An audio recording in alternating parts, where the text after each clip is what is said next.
ప్రజలు చాలా మనోభావాల్ని తొందరగా గాయపరుచుకుంటారు కాబట్టి క్యారికేచర్స్ వగైరా గీయడానికి అనుకూలమైన పరిస్థితులు లేవు అనేసి. సో ఆ మాటల్ని విన్నప్పుడు నా మనసులో కలిగిన మరొక సందేహం ఏమిటి అంటే, ఎవరైనా సరే యువతీ యువకులు ఈ క్యారికేచరింగ్ని కానీ, కార్టూనింగ్ని కానీ, వ్యంగ్య చిత్రాలు గీయడాన్ని కానీ ఒక వృత్తిగా ఎంచుకోదలిస్తే మరి అలాంటి వాళ్ళకి ఏవైనా అవకాశాలు ఉన్నాయా? వృత్తిగా ఎంచుకోవడం, దానివల్ల బ్రతకడం అన్నది చాలా కష్టమైన క్వశ్చన్ సార్. ఇంతకు మీ దృష్టిలో ఈ కళ అంటే ఏమిటి? ఒక కళను నేర్చుకుంటే దాని ద్వారా ఒక వ్యక్తికి వ్యక్తిగతంగా ఏమైనా ప్రయోజనం ఉందా? కళ సాధారణంగా చెప్పాలంటే ప్రతి మనిషిలో ఉంటుందండి. 95% ప్రతి ఒక్కరికి ఏదో కళ ఉంటుంది. ఇప్పుడు మనం చార్లీ హెబ్డోది చూస్తూ ఉన్నాము, ఎంఎఫ్ హుస్సేన్ది చూస్తూ ఉన్నాము. అవును. ఈ రెండింటిని పోల్చి చూసినప్పుడు ఒక కళాకారుడిగా మీ స్పందన ఏమిటి? ఆర్టిస్ట్ సున్నితత్వం ఉంటుందా లేకపోతే కరుకుదనం ఉంటుందా అంటే చెప్పడం కష్టం. ఓకే. ఆర్టిస్ట్ ఆలోచనలు సున్నితంగా ఉండాలని ఎక్కడా లేదండి. ఇది బయట ప్రజల అపోహ అంతే. మేము సున్నితంగా ఆలోచిస్తామని చెప్పడానికి. సాధారణంగా ఆర్టిస్ట్ ఎక్కడుంటాడంటే, ఒక సాధారణ మనిషి ఒక 2023లో ఉన్నాడు అంటే ఆర్టిస్టు 2050లోనో 2060లోనో ఉంటాడు. మనల్ని మనం ఏదో రకంగా ఎక్స్ప్రెస్ చేయడానికి, మన భావాల్ని, లోపల దాగున్న భావాల్ని ఎక్స్ప్రెస్ చేయడానికి కళ కన్నా మంచి మీడియం లేదనుకుంటాను.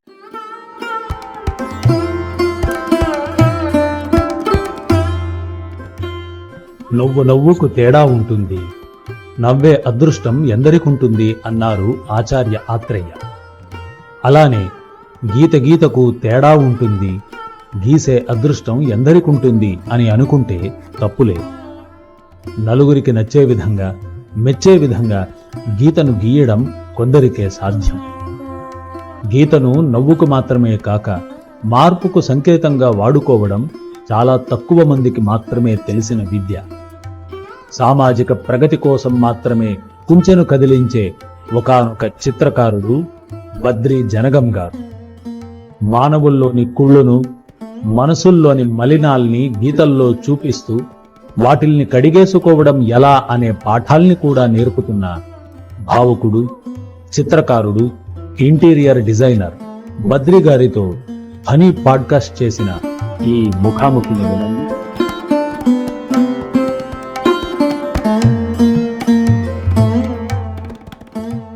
నమస్తే బద్రి గారు. నమస్కారం అండి. ఈరోజు ధ్వని పాడ్కాస్ట్ కోసం మీతో మాట్లాడుతూ ఉండడం చాలా సంతోషంగా ఉంది. మీరు చక్కటి చిత్రకారులు అనేది ట్విట్టర్లో, తర్వాత ఫేస్బుక్లో మీ ప్రొఫైల్ని చూస్తూ ఉండగా నాకు అర్థమైంది. అప్పటి బాపు, తర్వాత మల్లిక్, రాగతి పండరి మొదలైనటువంటి వాళ్ళ స్వంత బాణీ కలిగిన కార్టూనిస్టులందరూ కూడా వరుసగా గుర్తుకొచ్చారు. థ్యాంక్ యూ అండి, థ్యాంక్ యూ. సో మీ ప్రొఫైల్లో ఉన్నటువంటి మీ ఈ కార్టూన్లు మొదలైనవి చూసిన తర్వాత చాలా వాస్తవిక అంశాలపైన మీరు వేసే కార్టూన్స్ కేవలం నవ్వు తప్పించేదిగా మాత్రమే కాకుండా ఆలోచనాత్మకంగా కూడా ఉంటాయి. ఎందుకంటే కొన్ని ఇప్పటి ఆధునిక సమస్యల కోసం ఆధునిక జీవన శైలిలో వచ్చే సమస్యలు, లేకపోతే అందులో ఉన్నటువంటి ప్రమాదాలు, వీటిపైన కూడా మీరు కార్టూన్స్ వేస్తూ ఉండడం ఆలోచనాత్మకమైన కార్టూన్లు అవి. ఈ విధంగా వినోదం, అదేవిధంగా ఆలోచన, ఈ రెండింటిని మేళవించి మీరు గీస్తున్నటువంటి చిత్రాలను చూసి మీతో ఒకసారి మాట్లాడదాము. తద్వారా ఈ చిత్రకళ నాట్ జస్ట్ కార్టూన్ క్యారికేచర్స్ మాత్రమే కాకుండా చిత్రకళ గురించి ఒక కళాకారుడిగా మీ అనుభవాలు, అభిప్రాయాలు, దృక్కోణాలు, వీటన్నింటినీ నేను తెలుసుకుంటూ తద్వారా ధ్వని శ్రోతలకు అందజేయాలనేది ఈ చిన్న ప్రయత్నం. ఈ కార్యక్రమంలో భాగం వహించడానికి ఒప్పుకున్నందుకు మీకు మొదటిగా ధన్యవాదాలు. Thank you. నాకు కూడా పిలిచినందుకు మీరు. సంతోషం. ఇంతకు మీ దృష్టిలో ఈ కళ అంటే ఏమిటి? దాని ద్వారా వ్యక్తికి, సమాజానికి ఏం ఉపయోగం అనే పెద్ద ప్రశ్న నేను అడగదలుచుకోలేదు, అది అందరికీ అర్థమైపోతుంది. ఒక కళను నేర్చుకుంటే, అభ్యసిస్తే, దాని ద్వారా ఒక వ్యక్తికి వ్యక్తిగతంగా ఏమైనా ప్రయోజనం ఉందా? మీరు మీ అనుభవంలో అలాంటి ప్రయోజనాల్ని ఏమైనా పొందారా? ఇది ప్రశ్న. మీ సమాధానం? మీ అంత స్పష్టంగా నాకు తెలుగు రాకపోవచ్చు, మధ్య మధ్యలో ఇంగ్లీష్ పదాలు బాగా వస్తాయి, క్షమించగలరు. అందులో ఏం లేదు, భావం ముఖ్యం. భావం ప్రజలకు చేరితే చాలు, మాధ్యమం, భాషా మాధ్యమం ఏదైనా పర్వాలేదు. కళ సాధారణంగా చెప్పాలంటే ప్రతి మనిషిలో ఉంటుందండి. 95% ప్రతి ఒక్కరికి ఏదో కళ ఉంటుంది. 100% అన్న కానీ పర్వాలేదు, నేను చూసినంత వాటిల్లో ఏదో ఒక రకమైన కళ ఉంటుంది. కళ దేనికి అంటే, ఇప్పుడు మనల్ని మనం ఏదో రకంగా ఎక్స్ప్రెస్ చేయడానికి, మన భావాల్ని, లోపల దాగున్న భావాల్ని ఎక్స్ప్రెస్ చేయడానికి కళ కన్నా మంచి మీడియం లేదనుకుంటాను నేను. అంతకన్నా మంచి మీడియం అయితే లేదు సార్. నాకు ఎవరి మీదైనా కోపం వచ్చింది, మీకైతే ఒక ఉత్తరం రాసి చింపి పారేయచ్చు మీరైతే. నేనైతే ఆ మనిషి బొమ్మని ఇష్టానుసారంగా గీసి పారేయచ్చు. లేదు, నాకు ఎవరి మీద ప్రేమ ఉన్నది, నేను అందంగా గీయొచ్చు. మీరైతే ఒక కవిత రాయొచ్చు, వేరే వారైతే ఒక పాట పాడొచ్చు. అది వాళ్ళకి చెప్పాలా లేదా, లేకపోతే అది వాళ్ళకి ఇవ్వాలా లేదా అన్నది సెకండరీ. అట్లీస్ట్ మన భావం అంటూ ఒక ముందుకి బయటకు ఒకటి తీసుకురాగలుస్తున్నాం అంటే అది ఇక సగం మన ఫీలింగ్స్ అన్నిటినీ చెప్పేస్తే సగం బరువు అయితే తగ్గిపోతుంది గుండెల్లోంచి. కళ ఆ రకంగా చాలా ఉపయోగపడుతుందండి. దానివల్ల ఏ వ్యక్తికైనా మీరన్న దాని ప్రకారం ఏంటంటే, ఎక్స్ప్రెషన్స్ ఉండడం వల్ల ఏంటంటే అన్ఎక్స్ప్రెసిబుల్ థింగ్స్ అంటూ బుర్రలో ఉండకుండా స్ట్రెస్ ఫీల్ అవ్వకుండా ఉంటాడండి. అందుకు కళ చాలా ఉపయోగపడుతుంది. ఏ కళ అయినా, నా బొమ్మల్లోని నాకు సమాజంలో నేను చూసే బాధల్ని, లేకపోతే నేటి సమాజంలో చూసే విషయాల్ని నేను కార్టూన్స్ లో వేయడం, అదొక పార్ట్, దాంట్లోనే పార్ట్. హిపోక్రసీ చాలా చూస్తాను నేను. అన్ని హిపోక్రసీస్ ని డైరెక్ట్ గా నేను ఫేస్ మీద చెప్పలేను. అది ఫేస్ మీద చెప్పలేనన్నప్పుడు నేను ఎక్కడో దగ్గర అది చూపించాలి. లేకపోతే నాలో నేను అలా దాచుకొని ఉంటే అది నేను మదన పడిపోవడం తప్ప జరిగేది ఏమి ఉండదు. అప్పుడు నాకు కార్టూనింగ్ నాకు అలవాటైంది అసలు. ఎందుకంటే నేను సమాజంలో చూసిన చాలా విషయాలు ఇది ఎలాగ 10 మందికి చెప్పగలనా, లేకపోతే నా వరకు నేను అది చెప్పగలనా అన్న విషయం మీద ఆలోచించినప్పుడు నాకు జరిగిన విషయం కార్టూనింగ్. అప్పటి వరకు నేను కార్టూన్స్ చూసింది జనంలో ఏంటంటే హాస్యం కోసం గీసినవి ఎక్కువ నేను చూశాను. సొసైటీ కోసం గీసినవి నాకు కనిపించినవి కూడా తక్కువే.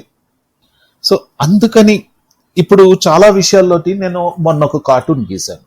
ఒక క్యాండిడేట్ కి ఒక వేణు తప్ప 2 చేతులు మొత్తం బ్యాండేజెస్ అన్ని వేసున్నాయి. స్టిల్ మేనేజర్ ఆఫీస్కి రమ్మని చెప్తున్నాడు, ఎందుకంటే ఒక యాప్ లాంచింగ్ ఉందని. ఇంత ఎగ్జాగరేటెడ్ గా ఉండకపోవచ్చు, బట్ స్టిల్ ఇండియాలోని ప్రైవసీ అని కానీ, పర్సనల్ టైం అంటూ కానీ చాలా మంది మేనేజర్లకి తెలియదు, చాలా మంది బాసులకి తెలియదు. సో ఆ రకమైన బాధలు, లేకపోతే స్కూల్స్ లోని ఇంపోజ్ చేసేది పిల్లల మీద, ప్రతిదీను తల్లిదండ్రుల మీద ఇంపోజ్ చేసేది, ఇంగ్లీష్లోనే మాట్లాడండి, లేకపోతే ఈ భాషలోనే మాట్లాడండి, ఆ భాషలో మాట్లాడకపోతే మీకు ఫైన్ వేస్తామన్నది. దాని మీద మొన్న అందుకే ఒక చిన్న కార్టూన్ వేశాను. మీ అబ్బాయి మిగతా వాళ్ళతో బాగానే మాట్లాడుతున్నాడు కానీ సిస్టంలోని చాట్ జీపీటీతో బాడ్తో మాట్లాడలేకపోతున్నాడు, దాని మీద మీరు కొంచెం శ్రద్ధ చూపించాలి అని. అవును అవును. సో ఇవన్నీ ఒక్కొక్క కొన్ని చూసిన బాధలు, లేకపోతే కొన్ని నా మీద నాకు కలిగే విసుగు, వీటిలన్నిటినీ ఎక్స్ప్రెస్ చేయడమే నా కార్టూనింగ్.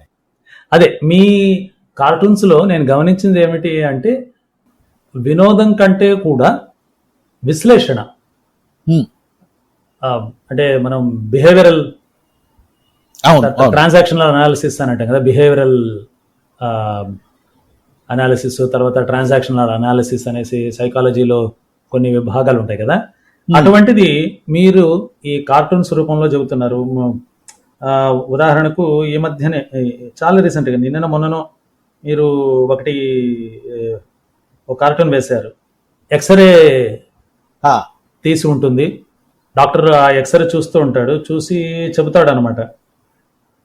ఎక్స్రే తీస్తున్నప్పుడు మీలో మీరు చాలా ఏదో మీతో మీరే చాలా మాట్లాడుకుంటూ ఉన్నారు, అందుకని ఎక్స్రే ఎంత గజిబిజిగా వచ్చింది, మళ్ళీ తీయాలి అనేది.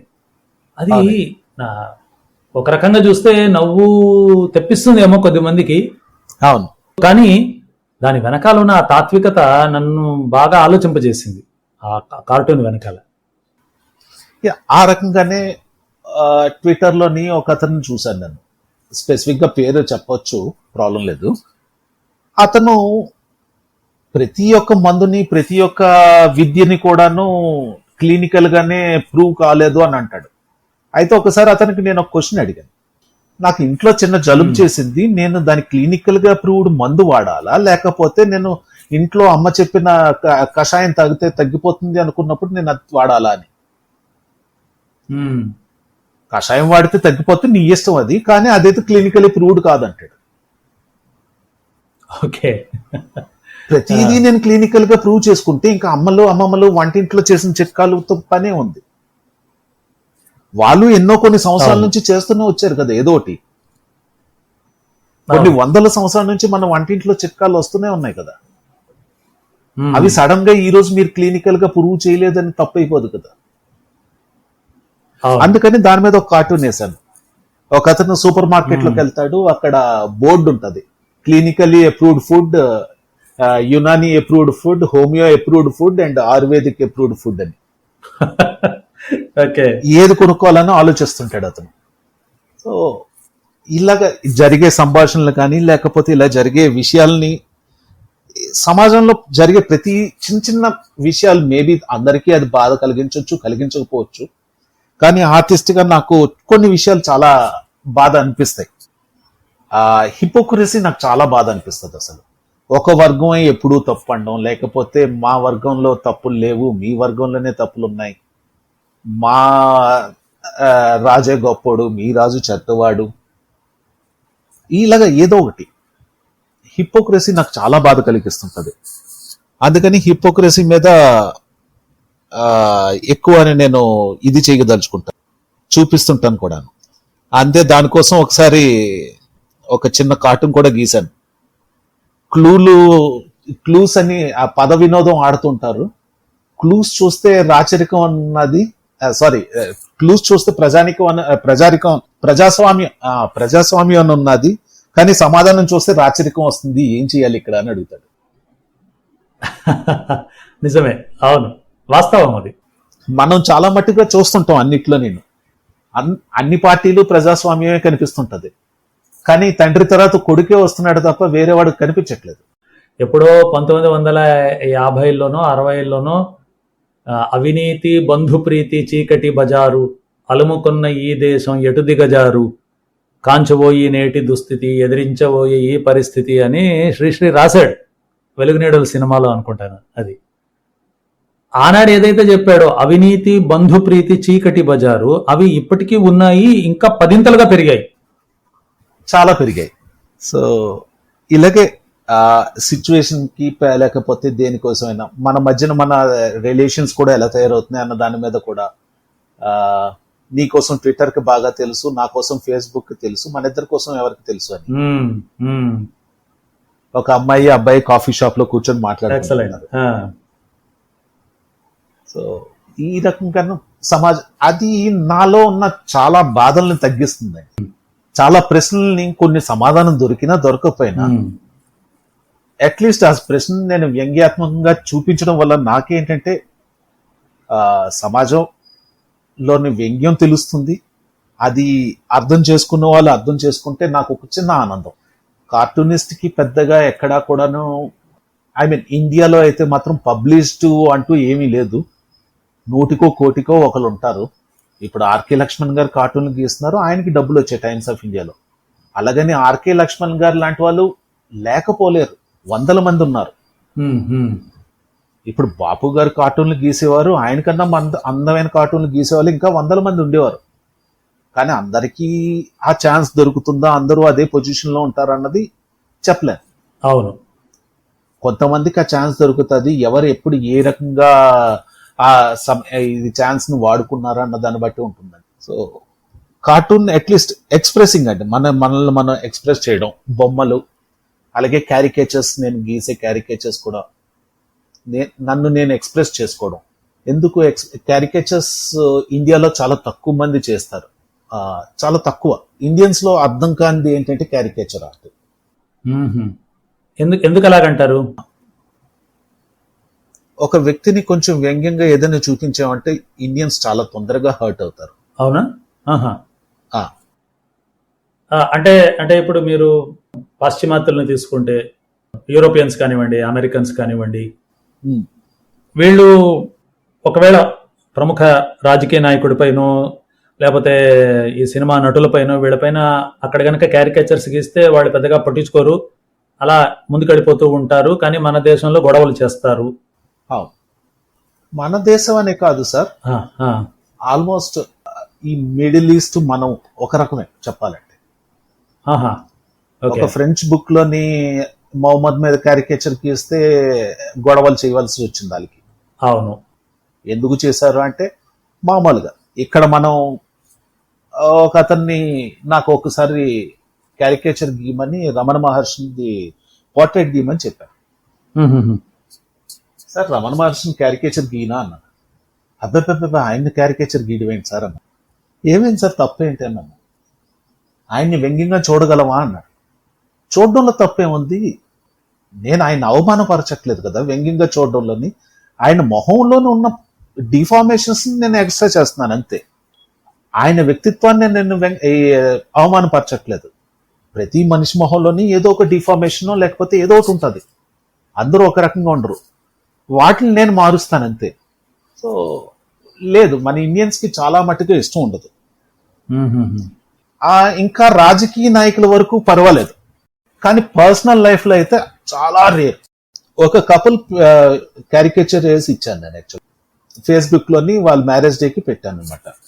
ఆ కిందన వచ్చిన కామెంట్స్ చదివితే నాకు అర్థమైంది, అసలు ఇంత దారుణంగా ఆలోచిస్తారా క్యారికేచర్ కోసం అని.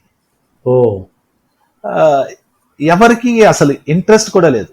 ఇంత క్యారికేచర్ వేయవలసిన అవసరం ఏముంది, మామూలు పోర్ట్రేట్ వేయించుకోవచ్చు కదా, లేకపోతే క్యారికేచర్ ఏంటి అసలు, అందులో అందం ఏముంది. ఒక కళని కళగా చూడడం మనకి ఇంకా మధ్యకాలంలో తగ్గిపోయింది అనుకోవచ్చండి. అంటే అది ఒకప్పుడు ఉండేది, సడన్ గా మనం ఒక 500-600 సంవత్సరాల నుంచి కళని కళగా చూడడం మానేసామేమో అనిపిస్తుంది నాకు. అది నా భావన. అసలు అంతకుముందు డిఫార్మేషన్ లేదా, లేకపోతే అంతకుముందు సరదాగా బొమ్మలు వేయలేదా అంటే వేశారు.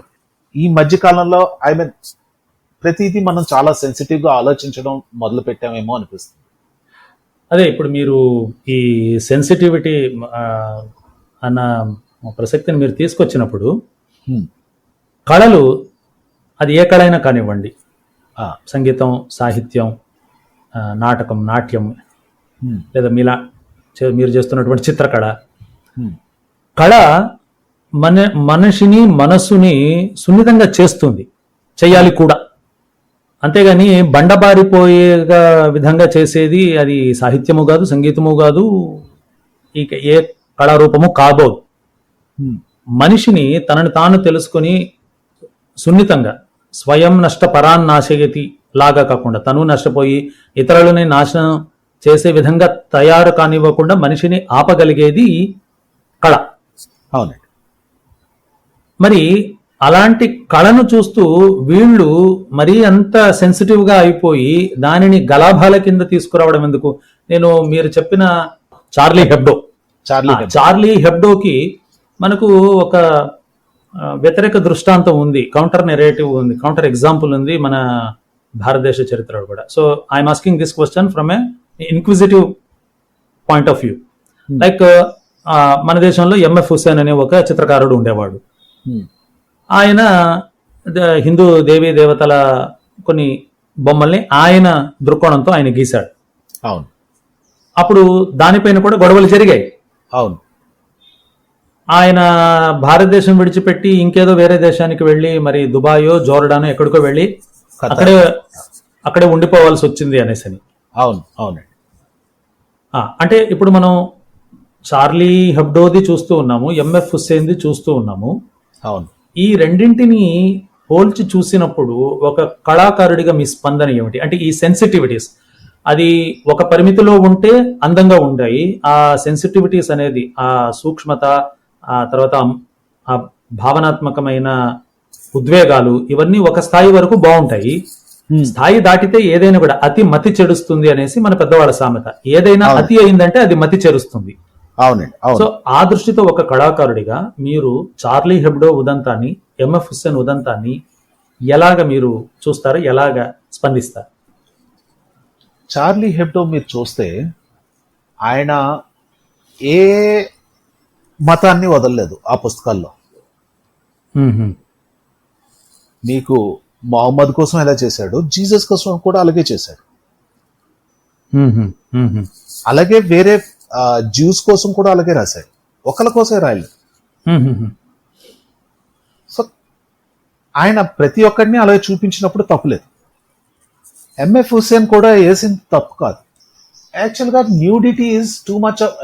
న్యూడిటీ ఈజ్ ప్యూరిటీ అండి. ఒక సమాజం అందరూ న్యూడ్గా ఉండగలిగారంటే అంతకన్నా ప్యూరిటీ ఇంకేం లేదనుకుంటాను నేను. ప్రతి ఒక్కరు బట్టలు లేకుండా ఉన్నారు అంటే అంతకన్నా ప్యూర్గా ఇంకేం లేదు అసలు ఏ సమాజమైనా. బికాస్ మనం అప్పుడు బాడీలో ఉన్న కొన్ని పార్ట్స్ కోసం ఆలోచించడం మానేస్తాం. వాటిని మానేస్తే మనకి చాలా విషయాల మీద అపోహలు పోతాయి. దానివల్ల మనం ఇంకా ముందుకు చాలా ఎదుగుతాం. సో పాత బొమ్మల్లో కూడా న్యూడిటీ కోసం ఎప్పుడు ఆలోచించలేదు. మీరు ఏ దేవాలయం బొమ్మలో చూసినా, ఏ దేవీ దేవత బొమ్మలు చూసినా upper part of the body ఎక్కడ కప్పిలేదు. మీకు స్తన్యాలు ఫ్రీగానే కనిపిస్తాయి. కానీ అది చూసి ఎవరు మోహపడ్డారో అనేది చెప్పడం తప్పు. అక్కడ తల్లితనమే చూశారు ఏ బొమ్మైనా. సో రాతిలో లేని అసభ్యం బొమ్మలో గీస్తే ఎందుకు వచ్చిందో నాకు అర్థం కాలేదు జనాలకి. అక్కడ ఆర్ట్లో చూపించింది, ఇక్కడ ఆర్ట్లో. ఇక్కడ ఓన్లీ జనానికి వచ్చిన బాధ ఏంటంటే ఆయన ముస్లిం అవడం. ముస్లిం అయ్యి ఒక హిందువుని గీసాడని బాధ నాకు, అంటే నేను అనుకుంటుంది. అదే ఇంకే హిందువు గీసుంటే ఇంత గొడవ జరగపోదునేమో.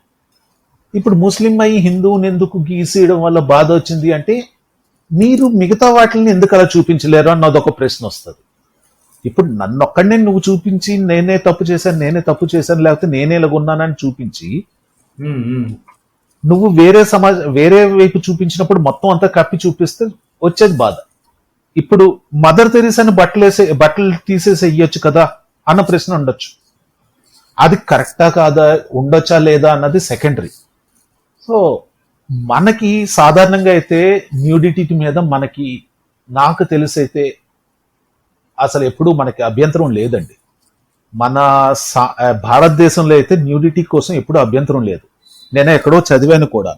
ఎవరతను ఇటాలియన్ ఇండియాకి వచ్చినప్పుడు మార్కో పోలో లేకపోతే ఇంకో అతను, మార్కో పోలో వచ్చారు ఇండియాకి కాదు, ఆయన చైనా వెళ్ళారు కదా. ఇండియాకి వచ్చాడండి మార్కో పోలో. వచ్చారా? అయితే మార్కో పోలో ఇంకెవరు?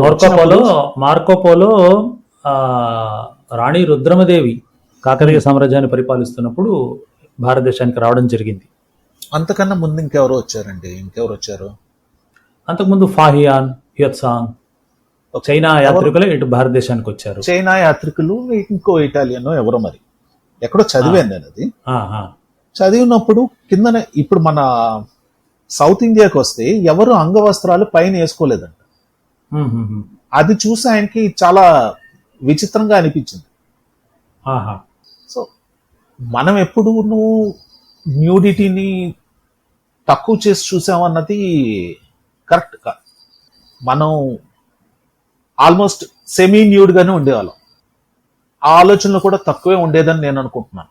మన స్కల్ప్చర్స్ అన్ని చూస్తే కూడా ఏ స్కల్ప్చర్ చూడండి అన్ని సెమీ న్యూడ్గానే ఉంటాయి. ఎవరికి ఆ బాధ కూడా లేదు.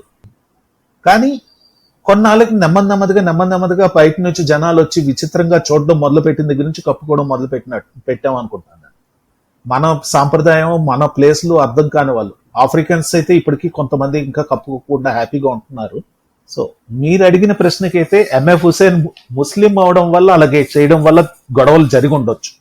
ఆ, చార్లీ హెబ్డో అయితే అందరినీ చేశాడు కాబట్టి అసలు అక్కడ ప్రశ్న సమస్య ఎత్తకూడదు. ఉమ్, ఉమ్, ఉమ్, ఆయన ఎవరిని క్షమించలేదు. ఉమ్, ఉమ్, ఉమ్. నన్స్ ని, నెక్స్ట్ పోప్ ని, జీసస్ ని, హిందువుల్ని, జ్యూస్ ని, రాబీస్ ని ఎవరిని వదలలేదు అతను ఆ బుక్స్ లోని. అది సార్. సో ఇప్పుడు మనం ఈ ఇంకొక చిన్న విషయం అంటే, చెప్పండి ప్లీజ్ చెప్పండి. మీరు ఈ సంభాషణ మొదలు పెడుతున్నప్పుడు, ఈ రెండో ప్రశ్న మొదలు పెడుతున్నప్పుడు సున్నితం అన్నారు. ఉమ్, సున్నితం సున్నితత్వం. ఆర్టిస్ట్ సున్నితత్వం ఉంటుందా లేకపోతే కరుకుదనం ఉంటుందా అంటే చెప్పడం కష్టం. ఓకే. ఆర్టిస్ట్ ఆలోచనలు సున్నితంగా ఉండాలని ఎక్కడా లేదండి. ఇది బయట ప్రజల అపోహ అంతే. మేము సున్నితంగా ఆలోచిస్తామని చెప్పడానికి అంతే. సాధారణంగా ఆర్టిస్ట్ ఎక్కడుంటాడంటే, ఒక సాధారణ మనిషి ఒక 2023లో ఉన్నాడు అంటే ఉమ్, ఆర్టిస్టు 2050లోనో 2060లోనో ఉంటాడు. అది రచయిత కావచ్చు, పెయింటర్ కావచ్చు, ఎవరైనా కావచ్చు.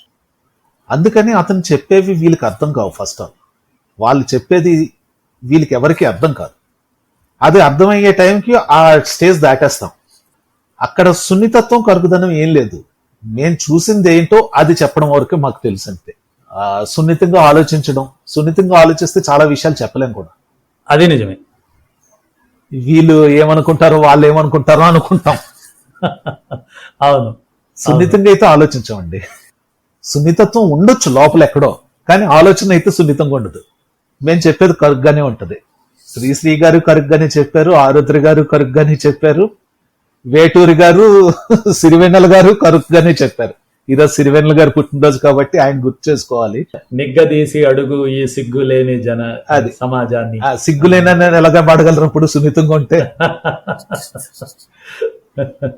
నిజమే. అది అంటే సున్నితత్వం, మృదుత్వం అనేది నేను వాడిన ఉద్దేశం ఏమిటి అంటే, బండరాయితో కొట్టినట్టుగా చెబితే సాధారణంగా జనాలకు ఎక్కదు. అంటే పిల్లల దృష్టిలో, పిల్లలతో మనం చూసామంటే చితక్కొట్టి చెప్పిన విషయాల కంటే కూడా బుజ్జగించి వాళ్ళను దగ్గర కూర్చోబెట్టుకొని మాట కొంచెం కఠినంగా ఉన్నప్పటికీ కూడా మరీ వాళ్ళను అడ్డాదిడ్డంగా తిట్టకుండా నేరుగా విషయానికి వచ్చి వాళ్లకు ఇదిరా చేసిన తప్పు, ఇది ఆలోచించాల్సిన రీతి అని చెప్పినప్పుడు వాళ్లకు అది మనసులో ఎక్కువగా ఎక్కుతుంది అనేది నా అనుభవంలోని మాట. అంటే మాట కరుకుగా ఉండకుండా, మాట పరుషంగా ఉండకుండా మనం చెప్పే విధానం కూడా అది 4 దెబ్బలు వేసి కొట్టచ్చు. ఎందుకంటే చాణక్యుడు ఒక చోట చెబుతాడు, లాలయేత్ పంచవర్షాణి తాడయేత్ 10 వర్షాణి చ ప్రాప్యేతు షోడశే వర్షే పుత్రామిత్ర వదాచరేత్ అని అంటాడు ఒక చోట. లాలయేత్ పంచవర్షాణి, బిడ్డకు 5 ఏండ్లు వచ్చేంత వరకు కూడా కొట్టకు, తిట్టకు, ఏమీ చెయ్యకు, లాలించి బుజ్జగించు. అంటే బిడ్డ ఇంట్లోని విలువైన వస్తువును పాడు చేసినా కూడా కొట్టకూడదు. 5 సంవత్సరాల లోపు గనక ఉంటే లాలయేత్, లాలించు. ఆ 6వ ఏట నుంచి మొదలుకొని 10 సంవత్సరాల వరకు, అంటే 6వ ఏట నుంచి మొదలుకొని 15 పూర్తయ్యేంత వరకు కూడా తాడయేత్ 10 వర్షాణిచ, ఆ మిగతా 10 ఏళ్ళు ఉంది కదా తన్ని మాట్లాడువాడు. అంటే వాళ్ళకి ఏం చెప్పాలనుకోడు, మొదట నెత్తిపైన వీపు పైన ఒక దెబ్బ వేసి తర్వాత విషయాన్ని చెప్పు అంటాడు. 5 ఏళ్ల వరకు లాలన, 6 నుంచి 15 ఏళ్ల వరకు కొట్టి చెప్పాలి. ప్రాప్యేతు షోడశీ వర్షే, 16వ సంవత్సరం వయస్సు రాగానే పుత్ర, అంటే ఇక్కడ అమ్మాయి గాని అబ్బాయి గాని ఇద్దరికి పుత్ర అనే సంబోధన. అక్కడ పుట్టిన బిడ్డ, నీ బిడ్డను 16వ ఏట రాగానే నువ్వు ఎలాగ చూడాలి అంటే మిత్రావత్ ఆచరేత్, నీ స్నేహితుడు అనుకుని నువ్వు వాళ్ళతో వ్యవహరించు అని. ఆ బిడ్డను మనం ఎలాగా సంభాళించాలి అన్న విషయంలో అది ఎంతవరకు అంటే ప్రతి ఒక్కటి సైంటిఫికలీ ప్రూవ్ అయినది. మీరు అన్నారు కదా, ప్రతి ఒక్కటి కూడా అది it should have been scientifically clinically proven అనేసి అని. అవును అవును so whether this kind of upbringing is scientifically proven or not, but this is the broad direction that Chanakya gives to the parents. I think even today also people are more or less doing the same thing. అవునండి అవును చిన్న బిడ్డల్ని లాలిస్తారు, కొంచెం పెద్దవాళ్ళు అవగానే తంతారు, ఆ తర్వాత వాళ్ళకు గడ్డాలు మీసాలు వచ్చాయి, పెళ్ళిడు వయసు వచ్చింది అంటే అమ్మాయిని అబ్బాయిని కానీ కొట్టడానికి పోరు, మాట్లాడతారు అంతే. అవును బట్ ఇది చెబుతాడు అనమాట. ఆ విధంగా ఈవెన్ 10 ఏళ్ల పాటు 6వ సంవత్సరం నుంచి 15 సంవత్సరం వచ్చేంత వరకు కూడా కొట్టి మాట్లాడించు అంటే ప్రతిసారి కొడుతూనే మాట్లాడాలి వాళ్ళని, అది కాదు అక్కడ భావన. కానీ ఎక్కడైతే దండించాల్సి వస్తుందో దేవుడికైనా దెబ్బే గురువు అనేది పెద్దల సామెత, దీని నుంచో వచ్చి ఉంటుందేమో అది బహుశా. ఎందుకంటే కృష్ణుడు అల్లరి చిల్లరి పనులు చేస్తే యశోద కొట్టింది, తిట్టింది, రోకటికి కట్టేసింది కదా, ఇవన్నీ మనం ఉపవాసం పెట్టింది, ఇవన్నీ మనం బాలలీలలో భాగవతం మొదలైన చోట్ల, గర్గ సంహిత మొదలైన చోట్లంతా కూడా మనం చూస్తాం. కనుక అంటే దేవుడికైనా దెబ్బే గురువు, దండం దశగుణం భవేత్.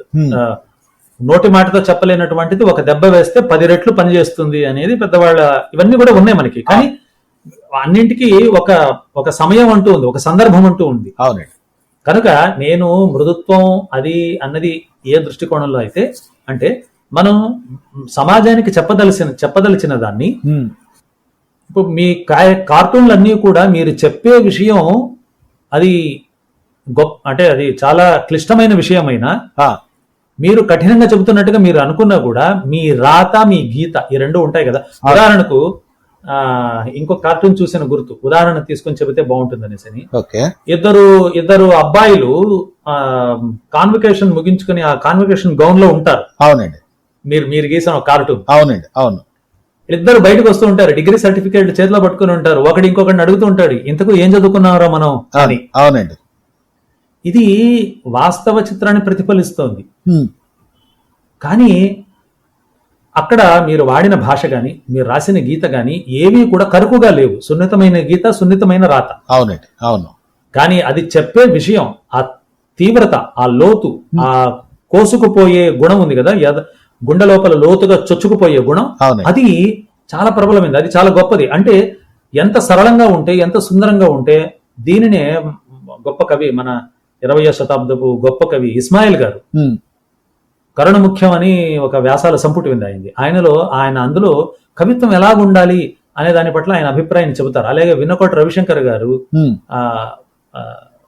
కూడా చెబుతారు. ఆయన కూడా మంచి కవి, అమెరికాలో ఉంటారు, మంచి కవి, ఆధునిక కవుల్లో చాలా మంచివారు. అలాగే డాక్టర్ ఇక్బాల్ చంద్, ఆయన పిహెచ్డి థీసిస్ దీనిపైన చేశారు ఇక్బాల్ చంద్ గారు. ఏమిటంటే అస్తిత్వ వేదన, ఎగ్జిస్టెన్షియల్ క్రైసిస్. కాబట్టి తెలుగు సాహిత్యంలో అస్తిత్వ వేదన అనే మంచి విషయం పైన డాక్టర్ ఇక్బాల్ చంద్ మంచి లోతైన పరిశోధన చేశారు. అది నేను చదివాను, పరిశోధన గ్రంథాన్ని ఆయన నాకు ఇచ్చారు, నేను చదివాను. అంటే ఒక వ్యక్తి ఈ జీవనంలోని ఆటుపోట్లకు లోనవుతూ ఉండేటప్పుడు దాన్ని వాళ్ళు ఎలా కవిత్వీకరించారు కొంతమంది తెలుగు కవులు అనే దాన్ని రాశారు. అందులో కొంతమంది కవులు ఆత్మహత్య చేసుకున్నారు. వాళ్ళ కవిత్వం మరీ బండబారినట్టుగా మొహాన్ని కొట్టినట్టుగా ఉండదు, కానీ ఒక్కొక్క పదం, ఒక్కొక్క చిన్న చిన్న పదం కూడా చదువుతున్నటువంటి వాళ్లలో గనక ఆ సున్నితత్వం ఉంటే అది లోపల దాకా కోసుకు వెళుతుంది. ఆ విధంగా కొద్దిమంది కవులు ఆత్మహత్య చేసుకున్నారు ఈ ప్రపంచంతో వేగలేక. ఆయన అందులో ఉదాహరించిన ఉదాహరణలు చెబుతున్నారు, వాస్తవ జీవితాలు. కొద్దిమంది కావాలని మరణాన్ని ఆహ్వానించారు, అంటే చాలా తక్కువ తినడం, ఎవరితోనూ సంబంధం లేకుండా గడపడం. గొప్ప కవిత్వం రాసినటువంటి వాళ్ళు, పేర్లు చెప్పదలుచుకోలేదు నేను, గొప్ప కవిత్వం రాసినటువంటి వాళ్ళు పేర్లు చెబితే ఆశ్చర్యం అవుతుంది. ఇప్పుడు అలాంటి వాళ్ళు కావాలని చావును కొని తెచ్చుకున్నారు. కొద్దిమంది ఆత్మహత్య చేసుకున్నారు, కొద్దిమంది రోజు రోజుకు చావును దగ్గరికి తెచ్చుకున్నారు, నేరుగా ఒకేసారి ప్రాణాన్ని తీసుకోకుండా. అంటే ఇదంతా కూడా ఏమిటి అంటే, ఇవన్నీ చూసిన తర్వాత నాకు అనిపించింది ఏమిటి అంటే, వీళ్ళలో సున్నితత్వం ఉంది. అది ఎంతవరకు, ఆ సౌకుమార్యం అనేది, ఆ సెన్సిబిలిటీ అనేది ఎంతవరకు వెళ్ళిపోయింది అంటే, ఈ ప్రపంచం మొత్తం కూడా ఒక పెద్ద బండరాయి అయిపోయింది వాళ్ళ దృష్టిలో. అంతేనే. కాబట్టి ఈ ప్రపంచంలో నేను ఉండలేను అనుకునే వాళ్ళు ఈ లోకం నుంచి ఆ 2-3 కవులు ఈ ఎగ్జిస్టెన్షియల్ క్రైసిస్, ఈ అస్తిత్వ వేదనను తట్టుకోలేక నేను ఉండాలా వద్దా ఈ ప్రపంచంలో అని వాళ్ళు నిష్క్రమించడం జరిగింది అనమాట. కనుక నా దృష్టిలో ఏమిటంటే, ప్రతి కళాకారుడు కూడా ప్రపంచానికి ఎదురీదేవాడే. ఉమ్, ఆ ఎదురీద అనేది ఎందుకు వస్తుంది అంటే వాళ్ళ భావాలు ఉన్నంత. మీరు అన్నారే రఘుత్తమరావు 223లో ఆగిపోయి ఉంటే బద్రీ గాని, బాపు గాని, లేకపోతే మల్లిక్ గాని వీళ్ళు 250, 260లో ఉంటారు.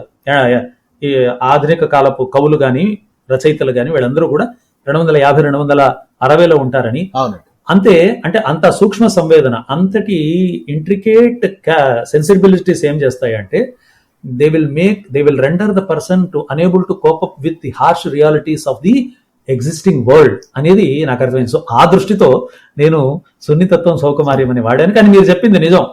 అలాగే సున్నితత్వానికి పోతే ఏమి చెప్పడానికి కూడా మిగలదు, ఏమి చెప్పదలుచుకోము కూడా మనం. అవునండి. సో ఒక రకమైనటువంటి ఆ కఠినత్వం అనేది ఉండాలి. ఉమ్, కాకపోతే దాన్ని వ్యక్తీకరించే విధానం మాత్రం ఎప్పుడు సున్నితంగా ఉంటుంది. అది ఎప్పుడు సున్నితంగానే వ్యక్తీకరించడం జరుగుతుంది అనేసి. సో ఇది మంచి మంచి చర్చ అయింది, మంచి పాయింట్ చెప్పారు మీరు. యాక్చువల్గా యు వాంట్ యాడ్ ఎనీథింగ్?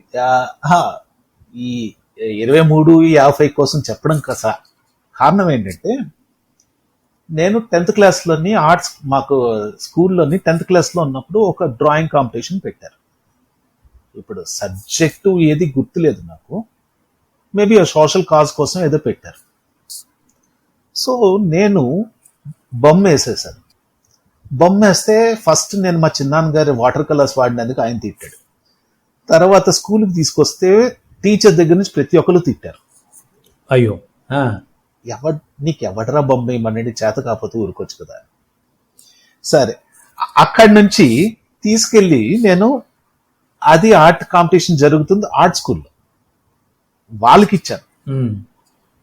వాళ్ళు తిట్టారు, వాళ్ళు ప్రైజ్ ఇవ్వలేదు. బట్ అది జరిగిన 20 సంవత్సరాల తర్వాత మా ఫ్రెండ్ ఒకడు, మేము రీయూనియన్ పెట్టుకున్నాం గోవాలో. మా చిన్న స్కూల్ అండి, ఒక 10 మంది స్టూడెంట్సే 10th క్లాస్కి ఉండేవాళ్ళం. సో గోవాలో 10 మందిలోని 7 వచ్చారు, 7 ఉన్నాం. ఒక మంచి బీర్ తాగుతూ చెప్పాడు, అరే నువ్వు 10th క్లాస్లో బొమ్మ వేసే గుర్తుందా అన్నాడు. 20 సంవత్సరాల తర్వాత అడిగాడు. ఏమోరా నాకు అంతగా గుర్తులేదు, కానీ నాకు గుర్తుందిరా అన్నాడు. ఎందుకు అని అడిగాడు. నిన్న ఆ రోజు తిట్టనోడు లేడురా అసలు ఆ బొమ్మ వేసినందుకు, కానీ లాస్ట్ ఇయర్ ఎందుకో నేను ఆలోచిస్తుంటే ఆ బొమ్మ సడన్ గా గుర్తొచ్చింది. అసలు బద్రి ఆ టైంలో ఎలాగ ఆలోచించాడు ఆ బొమ్మ కోసం అని ఇప్పుడు అనుకుంటున్నాను రా నేను అన్నాడు. నా థాట్ ప్రాసెస్ లేనప్పుడు, అంటే అతను కూడా ఆర్టిస్ట్, ఆయన కూడా బొమ్మలు వేస్తాడు, సిఏ చేశాడు, కానీ ఇప్పుడు ఫోటోగ్రాఫర్ గా ఉంటున్నాడు. సో ఆయన అన్నాడు, నా థాట్ ప్రాసెస్ కూడా లేని టైంలో నువ్వు అంతవరకు ఎలాగ ఆలోచించావురా, ఇప్పుడు ఆలోచిస్తే నాకు అర్థం అవుతుంది అది ఎంత డీప్ గా ఉన్నదా బొమ్మ. ఆ రోజు నీకు ప్రిన్సిపల్ తిట్టారు, నా క్లాస్ టీచర్ తిట్టారు, మన తీసుకెళ్లి ఇచ్చిన దగ్గర తిట్టారు, అందరూ తిట్టారు నిన్ను. అందరూ తిట్టినా కూడా నువ్వెందుకు అసలు ఏ రకమైన ఫీలింగ్ లేకుండా వచ్చేసావు, ఎందుకు అనిపించింది ఇప్పుడు అప్పుడు వేయడానికి అని అడిగాడు నన్ను. నేనేం చేయరా, నాకు అలాగ అనిపించింది, నేను వేసాను అన్నాను. So very good. ఎవరి లైఫ్ లోనే కాదు, నా లైఫ్ లో నాకు జరిగింది కాబట్టి నేను అట్లీస్ట్ చెప్పగలను ఈ విషయం. అదండి. బద్రి గారు, ఇంతకుముందు మీరు మాట్లాడుతూ ఒక మాట అన్నారు, భారతదేశంలో ప్రజలు చాలా మనోభావాల్ని తొందరగా గాయపరుచుకుంటారు కాబట్టి క్యారికేచర్స్ వగైరా గీయడానికి అనుకూలమైన పరిస్థితులు లేవు అనేసి. సో ఆ మాటల్ని విన్నప్పుడు నాకు నా మనసులో కలిగిన మరొక సందేహం ఏమిటి అంటే, ఎవరైనా సరే యువతీ యువకులు ఈ క్యారికేచరింగ్ని కానీ, కార్టూనింగ్ని కానీ, వ్యంగ్య చిత్రాలు గీయడాన్ని కానీ ఒక వృత్తిగా ఎంచుకోదలిచితే మరి అలాంటి వాళ్ళకి ఏవైనా అవకాశాలు ఉన్నాయా? వాళ్ళు నిలబడగలరా? డబ్బులు సంపాదించుకోగలరా? తమ జీవితాన్ని నడపగలరా అనే ఒక ప్రశ్న నాకు వచ్చింది. సో దాని పట్ల మీ అభిప్రాయం? వృత్తిగా ఎంచుకోవడం, దానివల్ల బ్రతకడం అన్నది చాలా కష్టమైన question sir. Okay. As an artist, A art అయినా కూడా, మిగతా ఆర్ట్ల సంగతి తెలియదు కానీ నా ఆర్ట్ వర్క్ అయితే 1:10,000 రూల్ పెట్టుకోవచ్చేమో సార్. 10,000 మందిలో ఒకడు పేరు తెచ్చుకుంటాడు,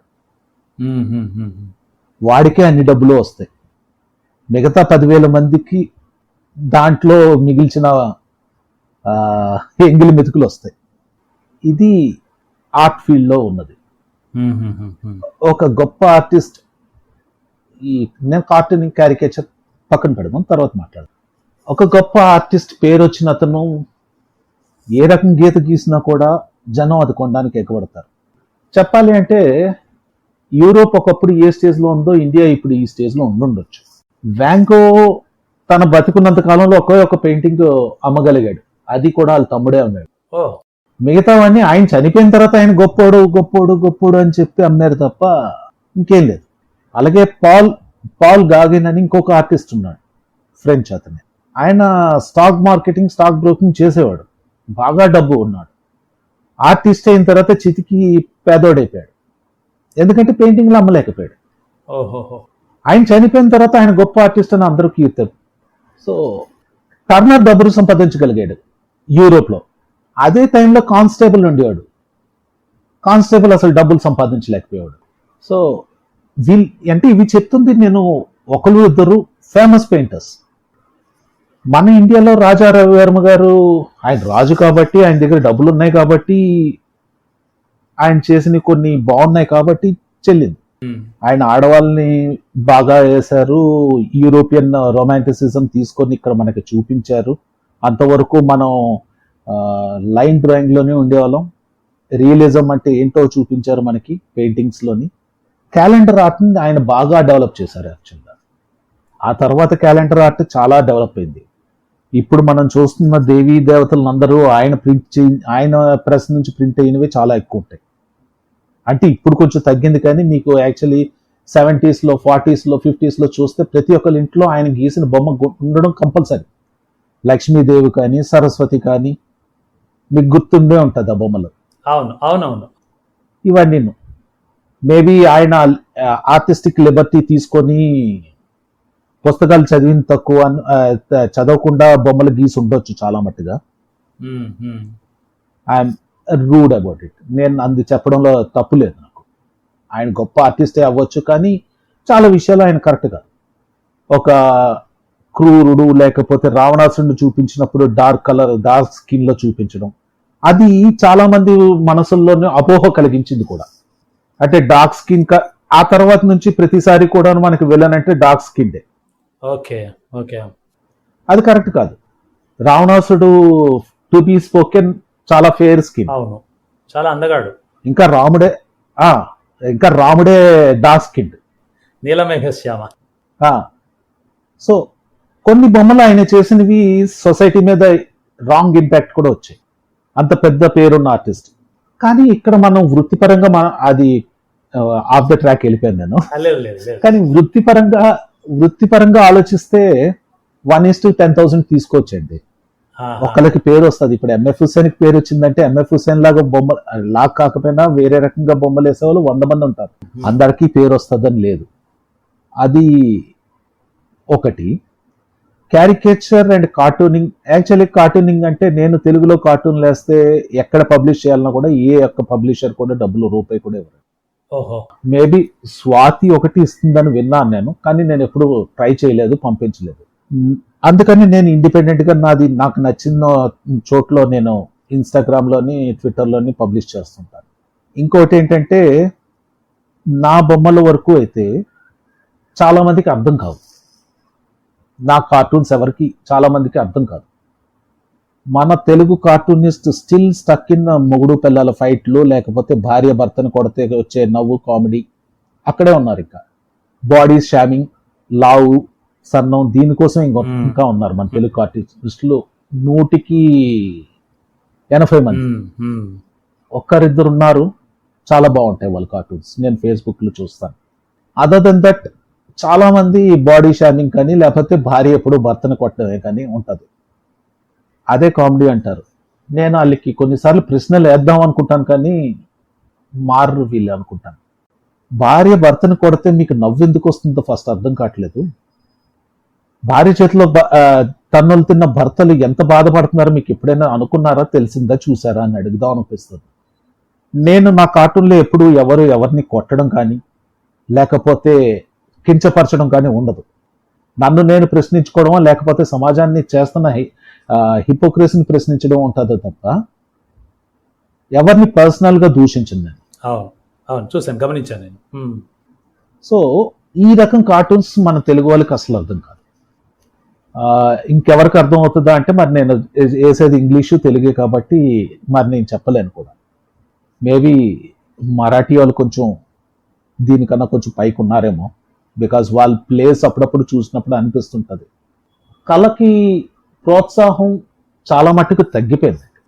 చేస్తే ఏంటి, మనం చాలా మట్టుగా మెటీరియలిస్టిక్ అయిపోయాం కూడా. చేస్తే ఏమిటి, ఏ పనైనా చేస్తే ఏమిటి అన్నదే క్వశ్చన్ ప్రతిసారి. సరదాగా బొమ్మలు గీయడం అన్నది పక్కన పెడితే, నేను ఇది ప్రొఫెషన్గా తీసుకుంటే ఎక్కడికి వెళ్తానన్నది ఆలోచించాలి. కరెక్టే.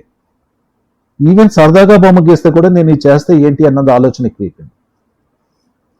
ఇప్పుడు ఉన్నాయి ఫీల్డ్స్ ఉన్నాయి మీకు. కార్టూనింగ్, క్యారికేచర్ అంటే క్యారికేచరింగ్ ఇండియాలో పెద్ద పేరు లేకపోయినా అట్లీస్ట్ ఇన్స్టాగ్రామ్లో కాన్స్టెంట్గా నేను చేస్తుంటే నాకు బయట నుంచి క్యారికేచర్స్ లేకపోతే ఇండియా నుంచి నచ్చిన వాళ్ళు ఒకళ్ళిద్దరు చెప్పొచ్చు వేలల్లోనే. లైక్ సిరివెన్నెల సీతారామ శాస్త్రి గారి క్యారికేచర్స్ 2 గీసాను నేను ఇప్పటికి చెప్పాలి. చూశాను. ఈ 2 కూడాను రెండు ఆస్ట్రేలియా నుంచి తెలుగు వాళ్ళు ఆర్డర్ చేసినవి. అవి ఉన్నారు, అంత లేకపోయినా 100కో 1,000కో ఒకరు ఉన్నారు. దానివల్ల సస్టైన్ అవుతాం అన్నది మాత్రం కష్టం. క్యారికేచర్ కార్టూనింగ్ చేయాలంటే రెండో ఉద్యోగం వెతుక్కోవడం, రెండో వ్యాపారం పెట్టుకోవడం మంచిది. సో దీనిని ఒక తృష్ణ అంటే ఒక కోరిక, ఒక ప్యాషన్ లాగానే we can pursue as of now, but not as a full time career. Full time career అయితే కాదు ఇండియా వరకు. అలాంటప్పుడు మనం ప్రతి ఒక్క దానికి పాశ్చిమాత్య దేశాలను తిడుతూ ఉంటాం కదా, మన దేశ సంస్కృతిని, సంప్రదాయాల్ని ఈ పశ్చిమ దేశాల ఈ పాశ్చిమాత్య ధోరణులు పాడు చేస్తున్నాయి అనేసి. అలాగే చూసినప్పుడు మరి నాకు తెలిసి ఇది అమాయకమైన ప్రశ్న లేకపోతే అజ్ఞానంతో కూడిన ప్రశ్న అయి ఉండొచ్చు. ఇప్పుడు ఉదాహరణకు నేను మన మీ గురించి మాట్లాడడం కోసం అనేసి కొంత నెట్ని వెతుకుతూ ఉంటే ఒక ఆర్టికల్ కనబడిందండి, drawing in millions 10 richest cartoonists అనేసి. అందులో number 1 Walt Disney $5 billion, Trey Parker and Matt Stone $600 million, Matt Groening $500 million, Hanna Barbera $300 million అని ఈ విధంగా ఒక 10 మంది లిస్ట్ ఇచ్చారండి. అంటే ఇప్పుడు ఏమిటంటారు, ఈ అదేది స్పాంజ్ బాబా ఏదో ఒకటి ఉంది కదా ఒక character. So since the inception of the black and white cartoon, audiences have both laughed and cried over their favorite animated fictional characters and their exaggerated antics. Cartoons throw off the restrictions of live action stories, opening the door for creative storytelling without the big budget necessities that come with implementing special effects. అని ఇట్లాగా article అది మొదలవుతుంది. So they have listed around 10 millionaire cartoonists and caricaturists. So ఈ అన్ని పాశ్చిమాత్య భావాలను మనం దిగుమతి చేసుకుని జీవితంలో పిజ్జా బర్గర్ల నుంచి మొదలుకొని స్కిన్నీ డ్రెస్సెస్ వరకు, ట్రాన్స్పరెంట్ డ్రెస్సెస్ వరకు అడాప్ట్ చేసుకుంటున్నటువంటి మనం why can't we adapt and why as a society Indians are unable to adapt these good things also. Like దీనివల్ల ఎంతో మందికి వృత్తి కలుగుతుంది, మనం ఎంతో మందిని పోషించవచ్చు. సో ఇప్పుడు ఇంకొక దృష్టితో చూస్తే టాయ్ స్టోరీ అనేది ఒక సినిమాగా మొదలయ్యి అది 4 సినిమాల ఫ్రాంచైజీ అయింది. అవునండి. మడగాస్కర్ అనేది ఒక సినిమాతో మొదలయ్యి 3 సినిమాలకు వచ్చి, అంటే మూడు పార్ట్స్ గా వచ్చి అది సీక్వెల్స్ లాగా. అవునండి. ఆ తర్వాత ది పెంగ్విన్స్ ఆఫ్ మడగాస్కర్ అని అదొక 2 సినిమాలు వచ్చాయి. అవునండి. ఆ పెంగ్విన్స్ చేసే సాహసాలని. అది కాకుండా వేరే టెలివిజన్ల కోసం అదే టీం సుమారు 150-200 ఎపిసోడ్స్ ఉన్న ఒక సిరీస్ ని ప్రొడ్యూస్ చేయడం జరిగింది. I think it is still on going. I don't know which channel, but I read somewhere. ఏది ది పెంగ్విన్స్ ఆఫ్ మడగాస్కర్ అనే టైటిల్ తోని 150-200 ఎపిసోడ్ల సిరీస్ ఒకటి still going on, and I think it is available on some streaming apps also. అదే విధంగా ఆ Madagascar లో ఒక పాత్ర కింగ్ జూలియన్ అని, ఇప్పుడు ఆ కింగ్ జూలియన్ పైనే ఒక సినిమా, మళ్ళీ దానిపైన ఒక వెబ్ సిరీస్, అవునండి, అది కూడా ఒక 180 ఎపిసోడ్ నెట్ఫ్లిక్స్ లో ఉంది. అవునండి.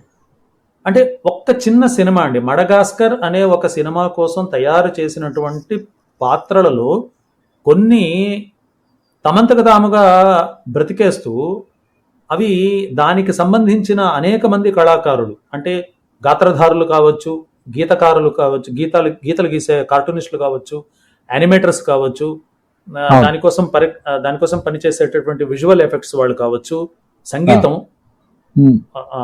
ఇలాగా అనేక మందిని పోషిస్తుందండి ఒక కల్పిత పాత్ర ప్రపంచం. మరి దీన్ని భారతదేశంలో మరీ ముఖ్యంగా తెలుగు లేదా దక్షిణ భారతదేశ సినిమా రంగం వాళ్ళు దీన్ని పోషించకపోవడానికి కారణం ఏంటో నాకు అంత పట్టడం లేదు. ఒక్కొక్క వ్యక్తి ఇన్ని మిలియన్ల డాలర్ల ఆస్తిని కూడగడుతూ ఉండేటప్పుడు పశ్చిమ దేశాల్లో, మరి అనేక మందికి అది భోజనం పెడుతూ ఉండేటప్పుడు, పూర్తి స్థాయి వృత్తి అవకాశాలను కల్పిస్తూ ఉండేటప్పుడు, 140 కోట్ల మంది ఉన్న భారతదేశంలో ఇది ఎందుకు జరగడం లేదు? ఒక కళాకారుడిగా మీరేం చెప్పగలరు దానిపైన? జరగట్లేదని కాదు సార్, జరుగుతుంది. కాస్త మనం చేసే రేంజ్ చిన్నది ఉంది. Okay, like Chhota Bheem character కానీ, హనుమాన్ క్యారెక్టర్ కానీ, మోటు చూసేవాడు మోటు పతులు అనే క్యారెక్టర్స్ కానీ, కొన్ని క్యారెక్టర్స్ ఉన్నాయి, జరుగుతున్నాయి, జరగట్లేదని కాదు. మేబీ అంత, ఇంకోటి ఏంటంటే వాళ్ళకు ఉన్నంత ఆడియన్స్ మనకి లేరు అని చెప్పొచ్చు, లేకపోతే ఉన్నారు, ఇప్పుడు పెరుగుతుంది అది. కావస్తే దాంట్లో ఇంకా రైటింగ్ పెరగాలి, దాంట్లో ఇంకా రైటర్స్ బాగా రావాలి. మేబీ రైటర్స్ ఇంత చిన్న మేము రాయడం ఏంటి అని అనుకుంటున్నారో ఏంటో తెలియదు, కానీ సాధారణంగా పిల్లలకి చెప్పగలిగారంటే వాళ్ళకన్నా పెద్ద రైటర్లు ఇంకెవరు లేరు. పెద్దవాళ్ళకి చెప్పడం, ఒక లవ్ స్టోరీ చెప్పడం ఈజీ, పిల్లాడికి ఇమోషన్ తెప్పించి ఏడిపించడం చాలా కష్టం. టాయ్ స్టోరీ చూసి ఆ వుడీ ఎలెన్ చూసి ఏడవని పిల్లడు ఉండడేమో, లేకపోతే లయన్ కింగ్ ముఫాసా చచ్చిపోయినప్పుడు సింబా ఏడుస్తున్నప్పుడు ఏడని పిల్లడు ఉండడేమో. అవును, నాకు తెలిసైతే మా అమ్మాయి ఆ సినిమా ఒక 100 సార్లు చూసుంటుంది. ప్రతిసారి ఆ సింబాని ముఫాసా చచ్చిపోయి సింబా చచ్చిపోయినప్పుడు అది ఏడ్చుకుంటూ గదిలోంచి బయటకు వెళ్ళిపోయేది. మళ్ళీ వాళ్ళు హక్కుమన టాటా పాట వచ్చినంత వరకు లోపలికి వచ్చేది కాదు. This is at the age of 5. So cartoon పిల్లలకి చెప్పగడగడం కష్టం, కానీ మన రైటర్స్ చాలా మంది అది ఏమనుకుంటారో ఏమో తెలియదు, కానీ ఇది రైటర్స్ ప్రాబ్లం, ఆర్టిస్ట్ ప్రాబ్లం కాదు. ఆర్టిస్ట్ దానికి తగ్గట్టుగా బొమ్మలు గీయొచ్చు. సో ఉన్నాయి, ఇండియాలో లేవని కాదు. ఇక్కడ నాకు డెడ్ పోయెట్స్ సొసైటీ నుంచి ఒక పోయెట్ గుర్తొస్తుంది. పోయం రాబిన్ విలియమ్సన్ అంటాడు స్టూడెంట్స్తో మాట్లాడుతూ, "We don't do poetry because it is cute. We do it because we are members of the human race. Human race is filled with passion. Medicine, law, business, engineering, these are noble pursuits necessary to sustain life. But poetry, beauty, romance, love, these are what we stay alive for." అందుకే నాకు ట్విట్టర్లో చాలా మంది స్నేహితులు వాళ్ళు వేరే ప్రొఫెషన్స్లో ఉన్నా కూడాను పుస్తకాలు రాయడం, కవితలు రాయడం చూస్తే చాలా ఆనందంగా అంటారు. సో మీరు అడిగింది, వాళ్ళు యూరోపియన్స్ అక్కడ ఉన్నారు, మనం ఇక్కడ ఉన్నాం, మనం ఏం చేస్తున్నాం అంటే, కరెక్ట్గా బాలాజీ విశ్వనాథన్ అని ఒక అతను ఉన్నారు, క్వారాలో బాగా యాక్టివ్గా ఉంటారు.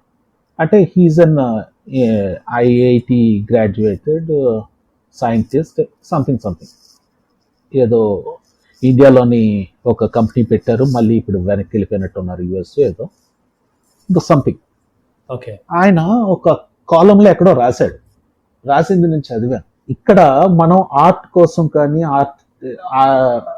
ఏ రకమైన ఆర్ట్ కోసం కానీ మాట్లాడడానికి కరెంట్ సిచ్యుయేషన్లో జనరేషన్ లేదు అంటాడు. ఓహో, I'm doing engineering, I'm doing medicine, I'm doing law because my future generations will do art. ఇండియాలో ప్రజెంట్ సస్టైన్ అవ్వడానికి ప్రయత్నిస్తున్నారండి జనరేషన్స్. ఓకే. వీళ్ళు ఆర్ట్ లో ఖర్చు పెట్టలేరు. ఆర్ట్ ఖర్చు పెట్టాలంటే యూరోపియన్స్ కి ఎప్పుడైతే వాళ్ళు కాలనైజేషన్ మొదలు పెట్టారో అప్పుడు ఖర్చు పెట్టారు. కొంచెం దీన్ని విశదీకరించండి. కాలనైజేషన్ ముందు వాడికి ఆర్ట్ లేదంటున్నారా? ఉన్నది, లేదనట్లేదు. బట్ ఎక్స్పాన్షన్ అప్పుడైంది, అంటే దాని మీద ఖర్చు పెట్టడం ఎక్కువైంది అప్పుడు. ఓకే.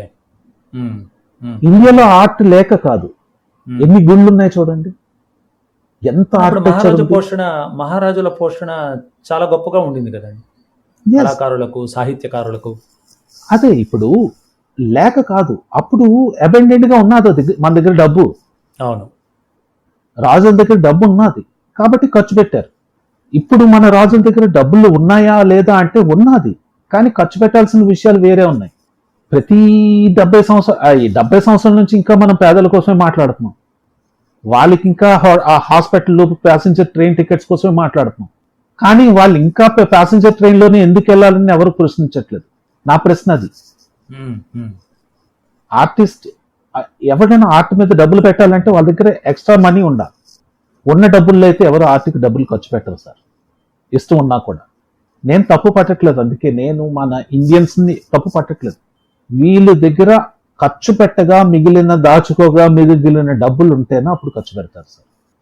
అంతవరకు అంటే మనం మేబీ ఇంకొక 3-4 జనరేషన్లు పడుతుందేమో మళ్ళీ మన పూర్వ వైభవం రావడానికి. లేక కాదు, మన దగ్గర వైభవం ఉండేది, తగ్గింది. మళ్ళీ ఒక 3-4 జనరేషన్స్ తర్వాత ప్రతి ఒక్కడు ఇంజనీరు, డాక్టరు, లేకపోతే బిజినెస్ మ్యాన్, లాయర్ అందరూ అయిపోగా అట్లీస్ట్ ఫ్యామిలీ సర్వైవల్ కోసం ఎప్పుడు ఆలోచించకుండా ఉంటారు మోస్ట్ ఆఫ్ ద పీపుల్. ప్రతి సొసైటీలోని రెండూ ఉంటాయి. మోస్ట్ ఆఫ్ ద పీపుల్ ఎప్పుడు ఉంటారో అప్పుడు ఆర్ట్ కోసం ఆలోచిస్తారు సార్. Okay, good point. ఇక్కడ survival is the main point. Survival Indians ఇప్పుడు ప్రెసెంట్ మనం సర్వైవల్ ఆల్మోస్ట్ ఒక 200 సంవత్సరాలు, ఆ తర్వాత అంతకు ముందు ఒక 100 సంవత్సరాలు వేసుకున్నాం, 300 సంవత్సరాలే. ఎందుకంటే నేను 1000 సంవత్సరాలు అన్నాను. 1000 సంవత్సరాలు అనడానికి మనం చాలా రెసిస్ట్ చేసాం ప్రపంచాన్ని, బయట నుంచి వచ్చిన శక్తులన్నిటిని. కాబట్టి 300 సంవత్సరాల నుంచి ఉన్న బానిసత్వం, మన దగ్గర కోల్పోయిన డబ్బు, ఇవన్నీ మళ్ళీ మనకి ఇంకొక 100 సంవత్సరాలు అయితే పడుతుంది. అప్పుడు మనం ఆర్ట్ కోసం మాట్లాడతాం సార్. ఓకే, సో ఒక ఆశావాద దృక్పథం అయితే ఉందన్నమాట కళ గురించి. ఉన్నది, లేదని కాదు. ఎందుకంటే ఇందాక మీకు పోయిటరీ చెప్పాను నీకు, we are the members of human race. So మనం అది చేస్తాం. ఎప్పుడు చేస్తాం అన్నది కొంచెం టైం పడుతుంది. చెయ్యక కాదు, మనం చేసినవి ఇన్ని అన్నీ కాదు. హొయసల ఆర్కిటెక్చర్ చూస్తుంటే అనిపించేది అలాగే ఉంటుంది, కళింగ ఆర్కిటెక్చర్ చూస్తే అలాగే అనిపిస్తుంది, ఖజురహో అవన్నీ చూస్తే అలాగే అనిపిస్తుంది. లేకపోతే తంజావూరు వెళ్ళినా, లేకపోతే మీరు రామేశ్వరం ఇవన్నీ వెళ్ళినా కూడా కనిపిస్తుంది మీకు. కంచి వెళ్ళినా ఎంత టైం స్పెండ్ చేశారు దాని మీద, ఎంత డబ్బులు స్పెండ్ చేశారు, ఎంత మందిని తిండి పెట్టారు, ఎందుకు చేశారు? కృష్ణదేవరాయలు 7-8 మందిని ఒక కవుల్ని పెట్టుకోవాల్సిన అవసరం ఏముంది? ఒకటి, డబ్బులు అబెండెంట్గా ఉన్నాయి. 2, అబెండెంట్ ఉన్న తర్వాత ఆయన ఆలోచన దృక్పథం, వీళ్ళ వల్ల ఫ్యూచర్ తెలుస్తుంది, వీళ్ళు ఫ్యూచర్ని మార్చగలరు అన్న నమ్మకం. ఆర్టిస్ట్ అన్నవాడు ఏ రకమైన ఆర్టిస్ట్ అయినా ఫ్యూచర్ ఆలోచిస్తాడు, ఫ్యూచర్ని చూపించగలడు, మనకు ఒక మంచి మార్గం చూపించగలడు, ఏది తప్పు ఏది ఒప్పు అని నిక్కచ్చిగా మొహం మీద చెప్పగలడు. దూర్జుటి ఒక కథ ఏది ఒక పద్యంలో రాసినట్టు, ఏంటది, రాజుల దగ్గర పనులు అని ఏదో ఉంటుందండి, పద్యం గుర్తు రావట్లేదు. కాళహస్తీశ్వర శతకంలోని ఒక పద్యం ఉంటుంది అనమాట. రాజుల దగ్గర పనులు చేసేదానికన్నా దరిద్రం ఇంకోటి లేదు అన్నట్టు ఏదో. వాళ్ళని పొగడాలి, ఇది చేయాలి, కానీ నాకు చేత కాదు అన్నట్టు ఏదో ఉంటుంది అది. సో ఆయన చెప్పగలిగినా కూడా కృష్ణదేవరాయలు ఏమీ అనలేదంటే ఆలోచించండి. సో లేదని కాదు, మనకు కొంత టైం మళ్ళీ వెనక్కి వెళ్ళాం, మనం మళ్ళీ వస్తాం. చాలా బాగుంది. సో ఇప్పుడు ఈ సందర్భంలో మీరు ఎప్పుడైతే హొయసళ, కళింగ, ఈ చోళులు, చోళ, పల్లవ, ఈవెన్ విజయనగర, ఈ శిల్ప కళ తర్వాత ఆనాటి సాహిత్యాన్ని మీరు ఉదహరించినప్పుడు నాకు మనసులో ఏమనిపించిందంటే, అంటే ఇవన్నీ కూడా ఇప్పుడు హొయసళలు అంటే సుమారు 800-900 సంవత్సరాల క్రితం అవునండి. చోళులు ఇంకా అంతకంటే వెనకాల, పల్లవులు ఇంకా వెనకాల. సో సుమారు ఒక 1000 సంవత్సరాల నుంచి కూడా వాళ్ళు అప్పుడెప్పుడో 1000 సంవత్సరాల క్రితం, 500 సంవత్సరాల క్రితం ఆ రాళ్లపైన, రప్పలపైన, లేకపోతే తాటాకులపైన వ్రాసి వెళ్ళినటువంటిది ఈనాటికి కూడా మనల్ని ప్రభావితం చేస్తూ ఉంది. ఒక సమాజంగా మొత్తం సమాజం పైన వాటి తాలూకు ప్రభావం ఉంది. అంటే ఈనాటి ఒక ఆధునిక దృక్పథంతో అదంతా కూడా బ్రాహ్మణవాదం అని తిట్టడానికి కూడా ఉపయోగపడుతూ ఉన్నాయి, చూపించడానికి, ఉదాహరణలు చూపించడానికి. అవునండి. Even if not in a positive sense, even in negative sense, they are still useful and they are still having contemporary value. అంటే దీనివల్ల కళ అనేది ఒక సమాజాన్ని ప్రభావితం చేయగలిగే ఒక గొప్ప శక్తి, ఒక పనిముట్టు. అవునండి. దానిపైన మీ అభిప్రాయం ఏంటి? అంటే how it can change or influence people's perspective and idea about life. మీకు ముందే చెప్పాను నేను, పర్స్పెక్టివ్ చేంజ్ అవుతుంది. కావాల్సిన ఏంటంటే వెంటనే చేయలేము. మాకు నిస్సహాయం కాదు, పేషెన్స్ అంటే ఏమంటాం, సహనం. మాకు సహనం తక్కువ అండి. మేము సమాజం వెంటనే మారిపోవాలని మేము ప్రయత్నిస్తాం. ఎందుకంటే మా థాట్ ప్రాసెస్ కొంచెం పైకి ఉంటుందనేమో. ఇప్పుడు మీరు ఇందాక అన్నట్టు చిన్నపిల్లడికి లాలనతో చెప్పాలి అన్నది మాకు చేత కాదు. నేను చెప్పాను మీరు మారిపోవాలి అంటాం. కానీ వీళ్ళకున్న అపోహలు కానీ, వీళ్ళకున్న చాలానాళ్ళ నుంచి బుర్రలో నాటుకుపోయిన నమ్మకాలు పోవాలి అంటే టైం పడుతుంది. ఒక మాట చెప్పాడు కదా అని వెంటనే మారిపోవడం కష్టం అవ్వదు. ఇప్పుడు శ్రీశ్రీ గారు చెప్పారు, లేకపోతే సిరివెన్నెల గారు చెప్పారు కదా అని ఆ పాట విన్న వెంటనే మరుక్షణమే మారిపోమంటే కుదరదు. ఇక్కడ కోట కట్టుకుని ఉన్న నమ్మకాలని ఒక్క మాట పగలగొట్టలేదు. అలాంటి సుత్తి దెబ్బ రోజూ పడుతూ ఉండాలి. రోజు పడుతూ ఉంటే ఒక జనరేషన్, 2 జనరేషన్, 3 జనరేషన్లు పడితే తప్ప ఆ కోటలు విరగవు. సో కళాకారుడు అవసరం. ఎంత సమాజాన్ని మార్చడం అంటే రెగ్యులర్ బేసిస్లో చెప్తూ ఉండాలి సార్. రోజు ఏంటది, కొమ్మరవాడు దీనికి వేసేవాడు ఏంటి, కమ్మరవాడు ఇనుము మీద వేసే దెబ్బలా కాకుండా బంగారం పనిచేసేవాడు అది వేసే దెబ్బలాగా ఉండాలి. సున్నితంగా రోజు సూతిమెత్తగా కొడుతూనే ఉండాలి. కాస్త కొడుతూ ఉండాలి రోజును. ఒక రోజు కొట్టాం కదా అని వదిలేస్తే అది కుదరదు. మనం ఈ దెబ్బ కొడుతుంటే ఇంకో కొత్త నమ్మకాలు చేరుతూ ఉంటాయి. మళ్ళీ ఆ కొత్త నమ్మకాన్ని ఇంకొన్ని సంవత్సరాల తర్వాత అది ఇంకొక కళాకారుడు వచ్చి మళ్ళీ దాన్ని చెప్తూ ఉండాలి. ఇది ఒక్క రోజుతో కానీ, 2 రోజులతో కానీ, లేకపోతే ఒక జనరేషన్తో కానీ, 2 జనరేషన్స్తో పోయేది కాదు. లైక్ మీరు ఇందాకలు అన్నారు, పాశ్చాత్యులు పల్చటి బట్టలు వేసుకోవడం మన ప్యాషన్ అని. దాంట్లో నాకు ఎప్పుడు తప్పు అనిపించదు. వేయడం వల్ల తప్పు ఏంటి అన్నది నాకు క్వశ్చన్ వస్తుంది. మేబీ సాధారణ మనుషులకి ఆ క్వశ్చన్ ఇంకొక 20 సంవత్సరాలకో, 30 సంవత్సరాలకో, 40 సంవత్సరాలకో రావచ్చు. When they see just few elements, స్తన్యాన్నో లేకపోతే ఇంకా మిగతా బాడీ పార్ట్నో సెక్షువల్ ఓరియంటేషన్తో చూసినంత కాలం ఈ బట్టలు లేకపోతే ఇవన్నీ మనకి తప్పుగానే అనిపిస్తాయి. Once you start seeing them as normal thing, ఏం మిగతా జంతువులకు లేవా, అవేవి బట్టలు వేసుకోవట్లేదు కదా, ఏదో నాగరికత పేరుతో మనం బట్టలు వేసుకోవడమే తప్ప వాటికి అర్జు ఉన్నది కదా. అర్జున్నప్పుడు ఆ టైంకి వచ్చినప్పుడు they will do the sex and that's done. మనుషులకి ఎందుకు ఇది ప్రత్యేకంగా దీనికోసం ఆలోచించాలి? హ్యూమన్ పార్ట్స్ని దాచుకోవాలి ఎందుకు? ఆ దాయడం వల్లే కదా చూడాలని కోరిక పెరుగుతుంది. ఎప్పుడైతే డబ్బులు మీరు బీరోలో పెట్టుకుంటారో దొంగడు, అందుకే కదా దొంగడు వచ్చి దొంగతనం చేస్తారు. ఇది బ్రాడర్ పర్స్పెక్టివ్లో మారాలి అంటాను. 1, 2 లేకపోతే ఏదో 2, 3 అలాగని ఇప్పుడు సొసైటీ ఒప్పుకొని స్టేజ్లో ఉంది అని నేను రిబెల్ అయితే మొత్తం నేను అన్ని ఇప్పి తిరుగుతానంటే కూడా కరెక్ట్ కాదు. నాకు న్యూడిటీ ఇష్టం కదా అని నేను రిబెల్ అయిపోయి నేను న్యూడ్గా తిరుగుతానంటే కూడా కరెక్ట్ కాదు. దీనికి చెప్పడానికి టైం పడుతుంది. మీడియంస్ గ్రాడ్యువల్గా డెవలప్ చేయాలి. మీరు ఫ్యాషన్ చూస్తే 80లో 70లోని ఒక రకంగా ఉండేది, దాని నుంచి తక్కువ తక్కువ తక్కువ తక్కువ అవుతూ వస్తుంది. మేబీ మీరు ఇంకో డౌన్ ది లైన్ ఒక 100 years తర్వాత లేకపోతే 150 years తర్వాత అసలు మేబీ అండర్వేర్ తోటి అందరూ ఇంట్లో ఊర్లో తిరిగినా కూడా ఆశ్చర్యపోనవసరం లేదు, తప్పు లేదు. బికాస్ మీ థాట్ ప్రాసెస్ మారిపోతుంది. This is not a sexual item అని. భక్త తుకారంలోనైనా ఒక పాట ఉంటుంది, ఇవి తోలి తుత్తులైపో ఏదో అంటాడు. అవునవును, అవును. ఆయన ఆ టైంలోనే ఆ మాట అన్నప్పుడు దానికంటే వెనకాల పాండురంగ మహత్యంలో ఆ ఇద్దరు కమెడియన్స్, శివరావు, కస్తూరి శివరావు, బాలకృష్ణ, వీళ్ళపైన ఒక పాట ఉంటుంది. అది తమాషా పాటలాగా ఉన్నా కూడా చాలా మాధవ పెద్ది పిఠాపురం పాడారు. Okay okay. తోలు తిత్తి ఇది తూటులు 9 తుస్సు మనుట ఖాయం, ఓ జీవా తెలుసుకో అపాయం అని.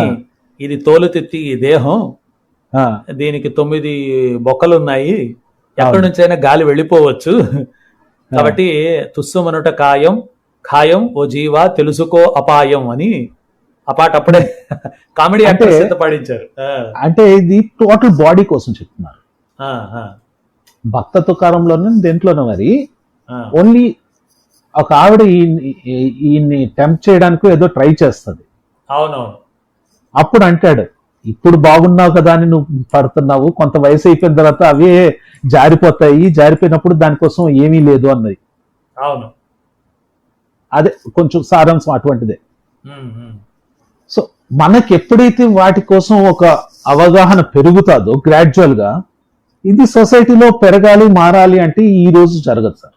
ఒక ఆర్టిస్ట్ ఈ రోజు చెప్పాడు కదా, ఒక కవి చెప్పాడు కదా, ఒక రచయిత ఒక కథ రాశాడు కదా అని మారిపోదు. ఆయన చూసిన బాధ ఈ రోజు చెప్పాడు కదా అని సమాజం మారిపోవాలి అంటే మారిపోదు. అట్లీస్ట్ ఆర్టిస్టిక్ కానీ, రచయితకు కానీ, లేకపోతే కవికి కానీ ఒక 100-150 సంవత్సరాల ఓపిక అయితే ఉండాలి. అప్పుడు నువ్వు ఈ రోజు అనుకున్న మార్పు అప్పుడు కనిపిస్తుంది. అప్పుడు ఇంకొన్ని ఉపహాలు ఉంటాయి, అవి మార్చడానికి మళ్ళీ ఇంకొక కవికో ఇంకొక ఆర్టిస్ట్కో ఓపిక రావాలి ఇంకో 150 సంవత్సరాలకి. అందరూ నాలాగే ఆలోచించాలనడం చాలా తప్పు. చాలా బాగుంది. అదే మీరు ఇంతకుముందు అన్నారు కాళహస్తీశ్వర శతకంలోని ఆ పద్యం అని గుర్తుకొచ్చింది. రాజుల్ మత్తులు వారి సేవ నరకప్రాయంబు, వారిచ్చు నంబోజాక్షి చతురంతయాన తురగీ భూషాదులాత్మవ్యధా బీజంబుల్, తదపేక్ష చాలు పరితృప్తిం పొందితిన్ జ్ఞానలక్ష్మి జాగ్రత్త పరిమాణమిమ్ము దయతో శ్రీకాళహస్తీశ్వర అని అంటాడు. రాజుల్ మత్తులు వారి సేవ నరకప్రాయంబు అన్న మాట అనగలిగినా కూడా కృష్ణదేవరాయలు ఏమీ అనలేదంటే ఆలోచించండి. అదే మరి, అదే ఇప్పుడు గుర్తుకొచ్చింది మీరు అన్నమాట. చాలా మంచి పద్యం, అది చాలా గొప్ప విషయం అది. అవునండి. బద్రి గారు, చివరి ప్రశ్న సార్. ఒక కళాకారుడిగా, అదేవిధంగా ఒక సమాజంలో పౌరుడిగా, మీ దృష్టిలో కళ తల్లిదండ్రులు నేర్చుకుని లేదా తమకు అబ్బకపోయినా పిల్లలకు నేర్పించే విధంగా చేయడం ముఖ్యమా? అంటే can art B a cultural and continuity, a tool of culture and continuity? అంటే కళను మానవీయ బంధాలు, కుటుంబ విలువలు, కుటుంబ బంధాలు, వీటిల్ని మరింత బలంగా చేయడానికి కళను వాడుకోవచ్చా? అది ఒక పనిముట్టుగా ఉపయోగపడుతుందా? అంటే సమాజము, వ్యాపారము, వృత్తి అనేది ఒక ముఖం, దానికి అది చాలా పెద్దది, విస్తృతమైంది. వ్యక్తిగత స్థాయికి వచ్చినప్పుడు కళ ద్వారా కుటుంబాన్ని కలిపి ఉంచుకోవడం, సంబంధ బాంధవ్యాలను కలిపి ఉంచుకోవడం, అదేవిధంగా మరొక మనిషిని అర్థం చేసుకోవడం కోసం ఈ కళను వాడుకోవడం అనేది సాధ్యమా? దానివల్ల అలాంటి ఉపయోగాలు ఉన్నాయా కళ వలన? మీ అభిప్రాయం? ఆన్ ఏ లైటర్ నోట్, కళ వల్ల కుటుంబాల్లోని సమాజంలోని బాధలు వస్తాయి. ఇందాక క్వశ్చన్కి కంటిన్యూషన్ అది. ఇప్పుడు కుటుంబంలో కొన్ని నమ్మకాలు, అపోహలు ఉంటాయి, కళాకారుడికి అవి నచ్చవు. ఆయన చెప్తాడు, కుటుంబం అది ఒప్పుకోదు. ఈయన ఒప్పుకోడు, గొడవ పడుతూనే ఉంటాడు. సమాజం అదే అవుతుంది.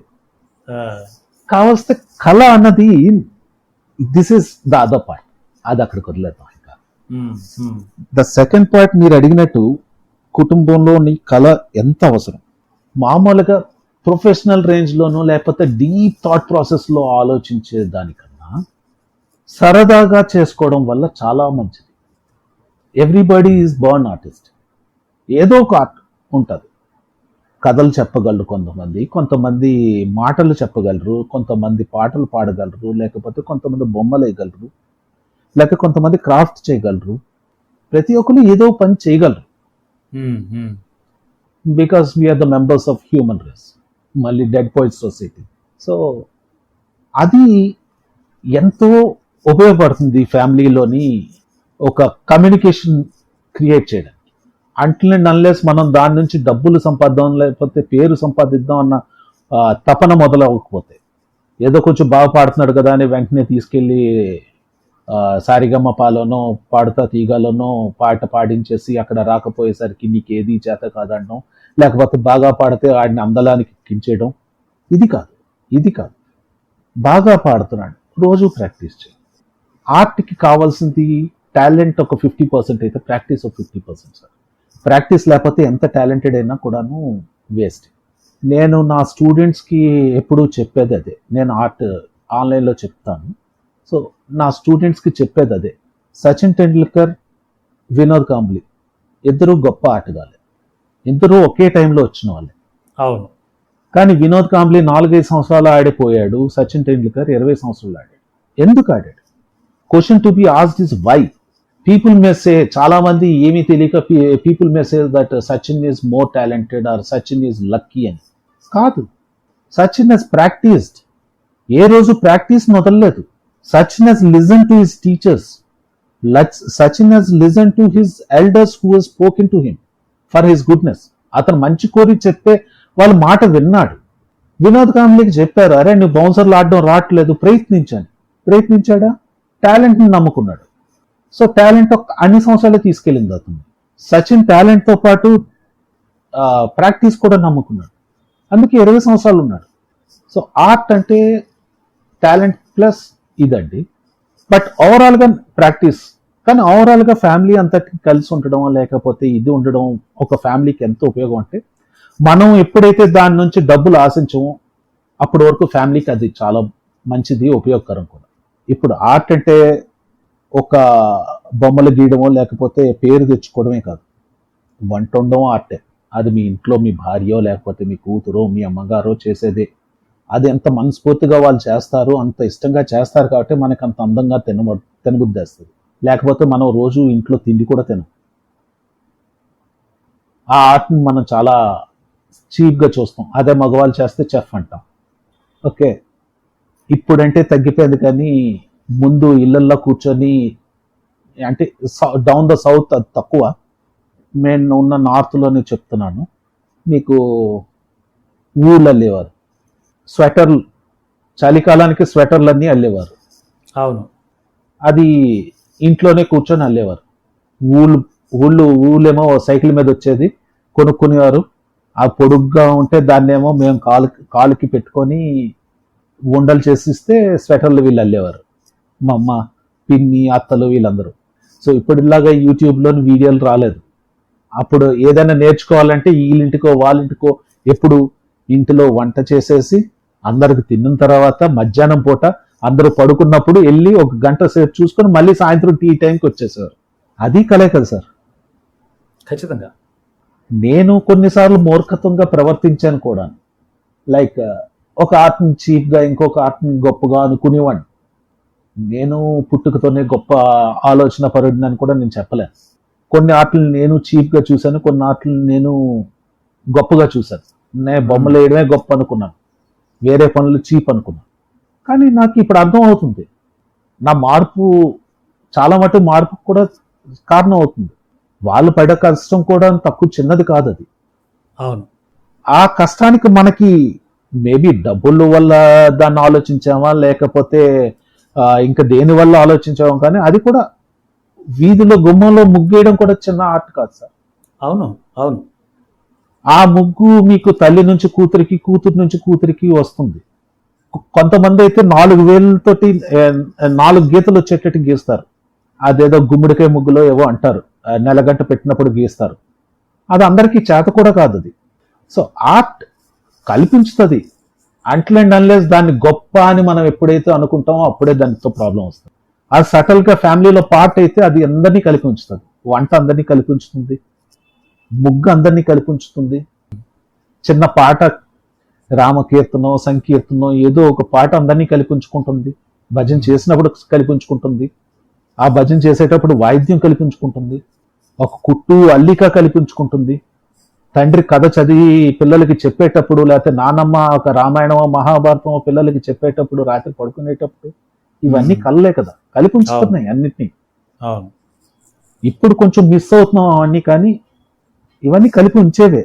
ఆ కలిపి ఉంచే కలే కావస్తే అది నేను చేసింది గొప్ప అని ఎప్పుడైతే వస్తుందో అప్పుడు విడగొట్టడం మొదలవుతుంది. అవును. ఎప్పుడైతే అమ్మ నేను చేసిన వంట గొప్ప, మీకు అసలు ఎవరికి అర్థం కావట్లేదు అని అమ్మ ఎప్పుడైనా అన్నదంటే ఆ రోజు నుంచి మొదలవుద్ది. తండ్రి అంటాడు, నేను ఉద్యోగం చేయడం వల్లే, ఈ రోజు ఇద్దరూ చేస్తున్నారు, అది వేరే విషయం. నేను కొంతకాలం బ్యాక్కి వెళ్ళి చెప్తున్నాను. తండ్రి అంటాడు, నేను వెళ్ళి పొలంకి వెళ్ళి ఆ పని చేయడం వల్లకైతే ఈ వంట వస్తుందని నేను చేసింది గొప్ప అంటాడు.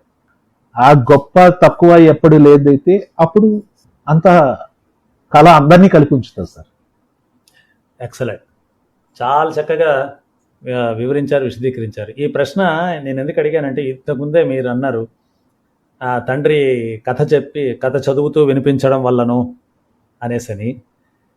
అది నా జీవితంలో నా చిన్నతనంలో నేను మా నాన్నగారి నుంచి చూసిందనమాట. మా నాన్నగారు ఇంగ్లీష్ పాఠాలు చెప్పేవారు, తర్వాత లెక్కలు చెప్పేవారు ఇంట్లో నాకు, చెల్లికి. నేను 6వ తరగతి చదువుతూ ఉండేటప్పుడు అప్పుడు అక్రాస్ ది అట్లాంటిక్ అని ఒక ఇంగ్లీష్ పాఠం ఉండేది. ఇద్దరు వ్యక్తులు ఇంగ్లీష్ ఛానల్ని దాటుతారు నది, ఒక చిన్న పడవలో, మోటరైజ్డ్ బోట్ కాదు అది, చేత్తో తెడ్డు వేసుకుంటూ వెళ్ళే చిన్న పడవ. Okay okay. అక్కడ అప్పుడు వాళ్ళు ఎలాంటి కష్టాలు ఎదుర్కొన్నారు అనేది, తర్వాత ఎలాగ సాధించారు అనేది ఆ పాఠంలోని సారాంశం. ఓకే. దాన్ని మా నాన్నగారు పాఠం చెబుతూ కొన్ని చోట్ల ఆ ఇంగ్లీష్ పదాలు, ఆ వర్ణనలు అర్థం కానప్పుడు ఆయన దాన్ని చేసి చూపించేవారు. అంటే the small boat has got capsized అంటే capsized, I really do not know. అప్పుడు ఆ వయసులో 6వ తరగతిలో క్యాప్సైజ్డ్ అంటే అర్థం కాలేదు. అప్పుడు మా నాన్నగారు తాను పడవలో పోతున్నట్టుగా ఒక చిన్న చెక్క పెట్టె ఉండేది, దాన్ని పడవ అనుకోమని చెప్పి అందులో ఆయన తెడ్డు వేసుకుంటూ వెళుతూ ఉంటారు. ఉన్నట్టుండి గాలి దుమారం వస్తుంది, ఆయన అని నోటితో శబ్దాలు చేసేవాళ్ళు. అందులో ఊగిపోతూ ఆయన పడిపోయేవారు అనమాట. పడిపోతే ఈ పెట్టను బోర్లించడానికి కుదరదు కదా, బరువు. కానీ మా నాన్నగారు చెప్పేవారు అనమాట, ఇది బోర్లా పడితే ఈ పెట్ట పడవ కదా, ఇది నేను కింద పడ్డాను, ఇప్పుడు నా పైన ఈ పెట్ట పడింది అనుకో, దానిని అది పడవ గనక అలాగా బోల్తా పడితే అప్పుడు క్యాప్సైజ్ అంటారు అని చెప్పేవారు మా నాన్నగారు. అది అలాగే బుర్రలో ఉండిపోయింది. అంటే ఆ పాఠం ఇప్పుడు గుర్తుకు లేకపోయినా కూడా పూర్తిగా ఆయన చేసి చూపించిన నటన, ఇవన్నీ కూడా. అలాగే మా నాన్నగారికి కొంచెం ఈ సద్యోస్ఫురణ అంటారు కదా, స్పాంటేనిటీ, అది కొంచెం ఎక్కువ మా నాన్నగారికి. ఆ చిన్నప్పుడు మేము తిరుపతిలోనే మా నాన్నగారు టీటీడీలో పనిచేస్తూ ఉండేటప్పుడు కపిలతీర్థం క్వార్టర్స్ అని, కేటీ క్వార్టర్స్ అని ఉండేది, చిన్ని గదులు. ఆ ఇంట్లో ఉండేటప్పుడు మా నాన్నగారు అప్పుడు రేడియో ఒకటి వినోద సాధనం. ఆ రేడియో పెట్టినప్పుడు అందులో ఈ సినిమా పాటలు అవి వస్తూ ఉంటాయి, చిత్ర రంజని అని అలా కార్యక్రమాలు, ఒక అరగంట పాటు. అందులో పాపం పసివాడు అని ఒక సినిమా ఉంది. ఆ సినిమాలో సుశీల గారు పాడిన ఒక పాట ఉంది, అమ్మా చూడాలి చూడాలి నిన్ను నన్ను చూడాలి. అది నేను చాలా సంవత్సరాల తర్వాత చూశాను. అంటే ఆ పాట విన్న చాలా సంవత్సరాల తర్వాత మళ్ళీ ఆ సినిమా రిలీజ్ అయినప్పుడు చూశాను. దానికంటే అంటే తాడిపత్రిలో నేను హై స్కూల్ చదవడానికి వచ్చినప్పుడు అప్పుడు అక్కడ చూశాను. ఇది నేను ఇంకా 1-2 తరగతుల్లో ఉండేటప్పటి కథ అనమాట. ఇది నేను చెప్తుంటే తిరుపతిలో 1వ తరగతి చదువుతూ ఉండేటప్పుడు అప్పటికి ఆ సినిమా వచ్చింది. ఆ పాట రేడియోలో వస్తూ ఉంటే ఉమ్, మా నాన్నగారు ఆ నటన మొదలు పెట్టేవారు.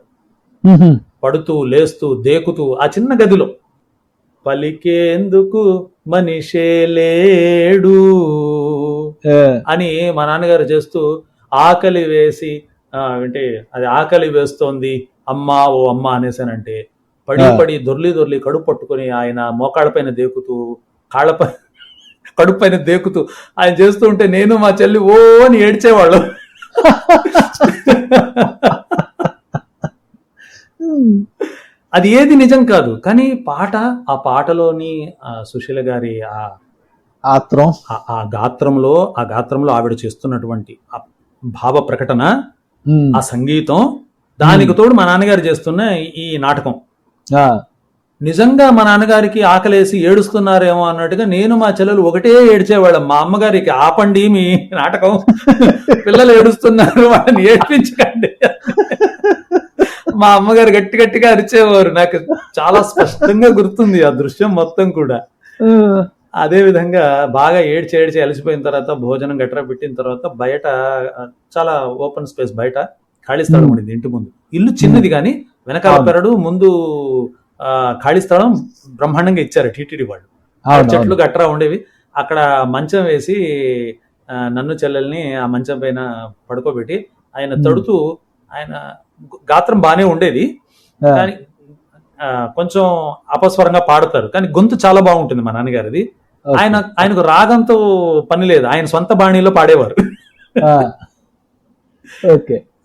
ఎందుకు ఇప్పుడు అడుగుతాను, ఎందుకు నాన్న అలాగ రాగం చెడగొట్టి పాడతారంట, పాడడం నా ఇష్టం రా, నాకు నచ్చినట్టుగా నేను పాడతాను, నీకోసం నేను పాడనంటారు. గొంతు చాలా బాగుంది, సరిగ్గా దానికి తగ్గట్టుగా పాడండి, అది ఎలా పాడారో అలా పాడండి, నా ఇష్టం అంటారు. అందుకని మా అన్నగారు ఒకరు చెప్పేవారు అన్నమాట, అక్కడ అఠాణా రాగం అని ఉంటే మీ నాన్నగారు బఠాణీ రాగంలో పాడతారా నువ్వు విను అనేవాళ్ళు.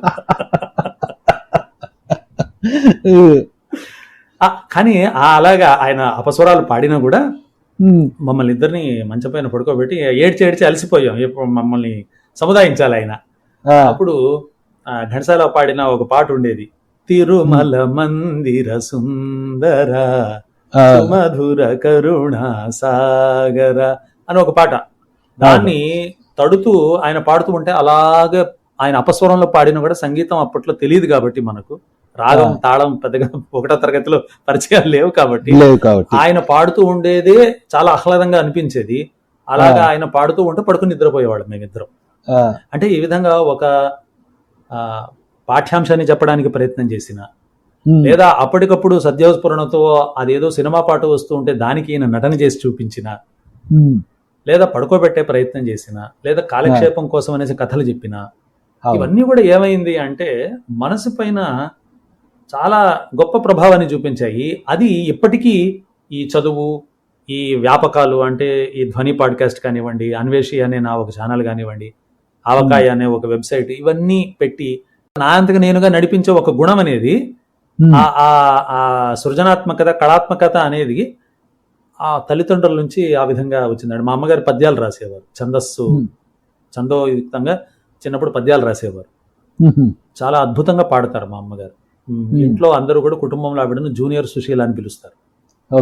అంత అద్భుతంగా. ఇప్పుడు 73 ఏళ్ళు, ఇప్పుడు పాడలేరు. చిన్నప్పుడు మా అమ్మగారి చేత నేను చాలా ఇష్టంగా పాడించుకునే పాట, టీవీలు గట్రా లేనటువంటి కాలంలో, టీవీలు ఉన్నప్పటికీ కూడా ఇన్ని ఛానల్స్ లేనటువంటి కాలంలో మేడపైకి వెళ్ళి, మేడ కనుక ఉంటే మెట్లు ఉంటే మేడపైకి వెళ్ళి అక్కడ మంచి వెన్నెల, ఆ చల్లగాలి అలాగా ఉండేటప్పుడు పడుకుని మా అమ్మగారు పడుకుని ఒక పాట పాడించుకునేవాడిని. అది మామూలుగా సినిమాలో హీరో కోసం హీరోయిన్ పాడుతుంది. అవును, ఆరాధన సినిమాలో సావిత్రి నాగేశ్వరరావు కోసం పాడే పాట, అది సుశీల గారు పాడింది. ఆ పాట వెన్నెలలోని వికాసమే వెలిగించదని కనుల అని, ఆ సినిమాలో కళ్ళు పోతాయి, నాగేశ్వరరావు గుడ్డోడవుతాడు, అట్లా ల్యాబ్ లో ఏదో ప్రయోగం చేస్తూ ఉండగా కళ్ళు పోతాయి. అప్పుడు వెన్నెలలోని వికాసమే వెలిగించదని కనుల అని సాలు రాజేశ్వరరావు గారి ఇది సంగీతం, సుశీలమ్మ పాట. ఆ పాటను మరీ ఇష్టంగా పాడించుకునేవాడిని. అంటే అప్పుడు ఈ రొమాన్స్ గట్రా అవి ఏమి దానికి భావాలు తెలియదు. ఆ రాగం బాగుంది, పదాలు బాగున్నాయి, అవి ఏవో కొంత హాయిని కలిగిస్తుంది అది వినడానికి అనేసి బాగుంది. వినడానికి బాగుందని మా అమ్మగారి చేత మా అమ్మగారు ఒళ్ళో పడుకుని ఆ పాటను పాడించుకునేవాడిని.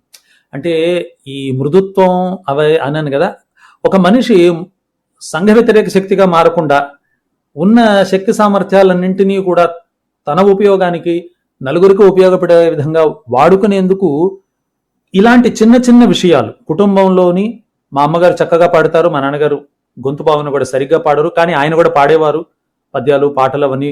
మాది భజన సంప్రదాయం, కర్ణాటక భజన సంప్రదాయం ఉంది, పురంధరదాసు మొదలైనటువంటి వాళ్ళు రాసిన కీర్తనలు. ప్రతి ఏకాదశి రోజున ఇంట్లో 1-2 గంటల పాటు భజన చెయ్యడం, మాకు వచ్చిన విధంగా నేను మా చెల్లెలు కలిసి పాడడం. ఇప్పటికీ మేము గొప్ప సంగీత కళాకారులు కాకపోయినా కూడా కీర్తనల్ని పాడుతాం. ఇప్పటికీ పిల్లలకి అదే నేర్పిస్తాం.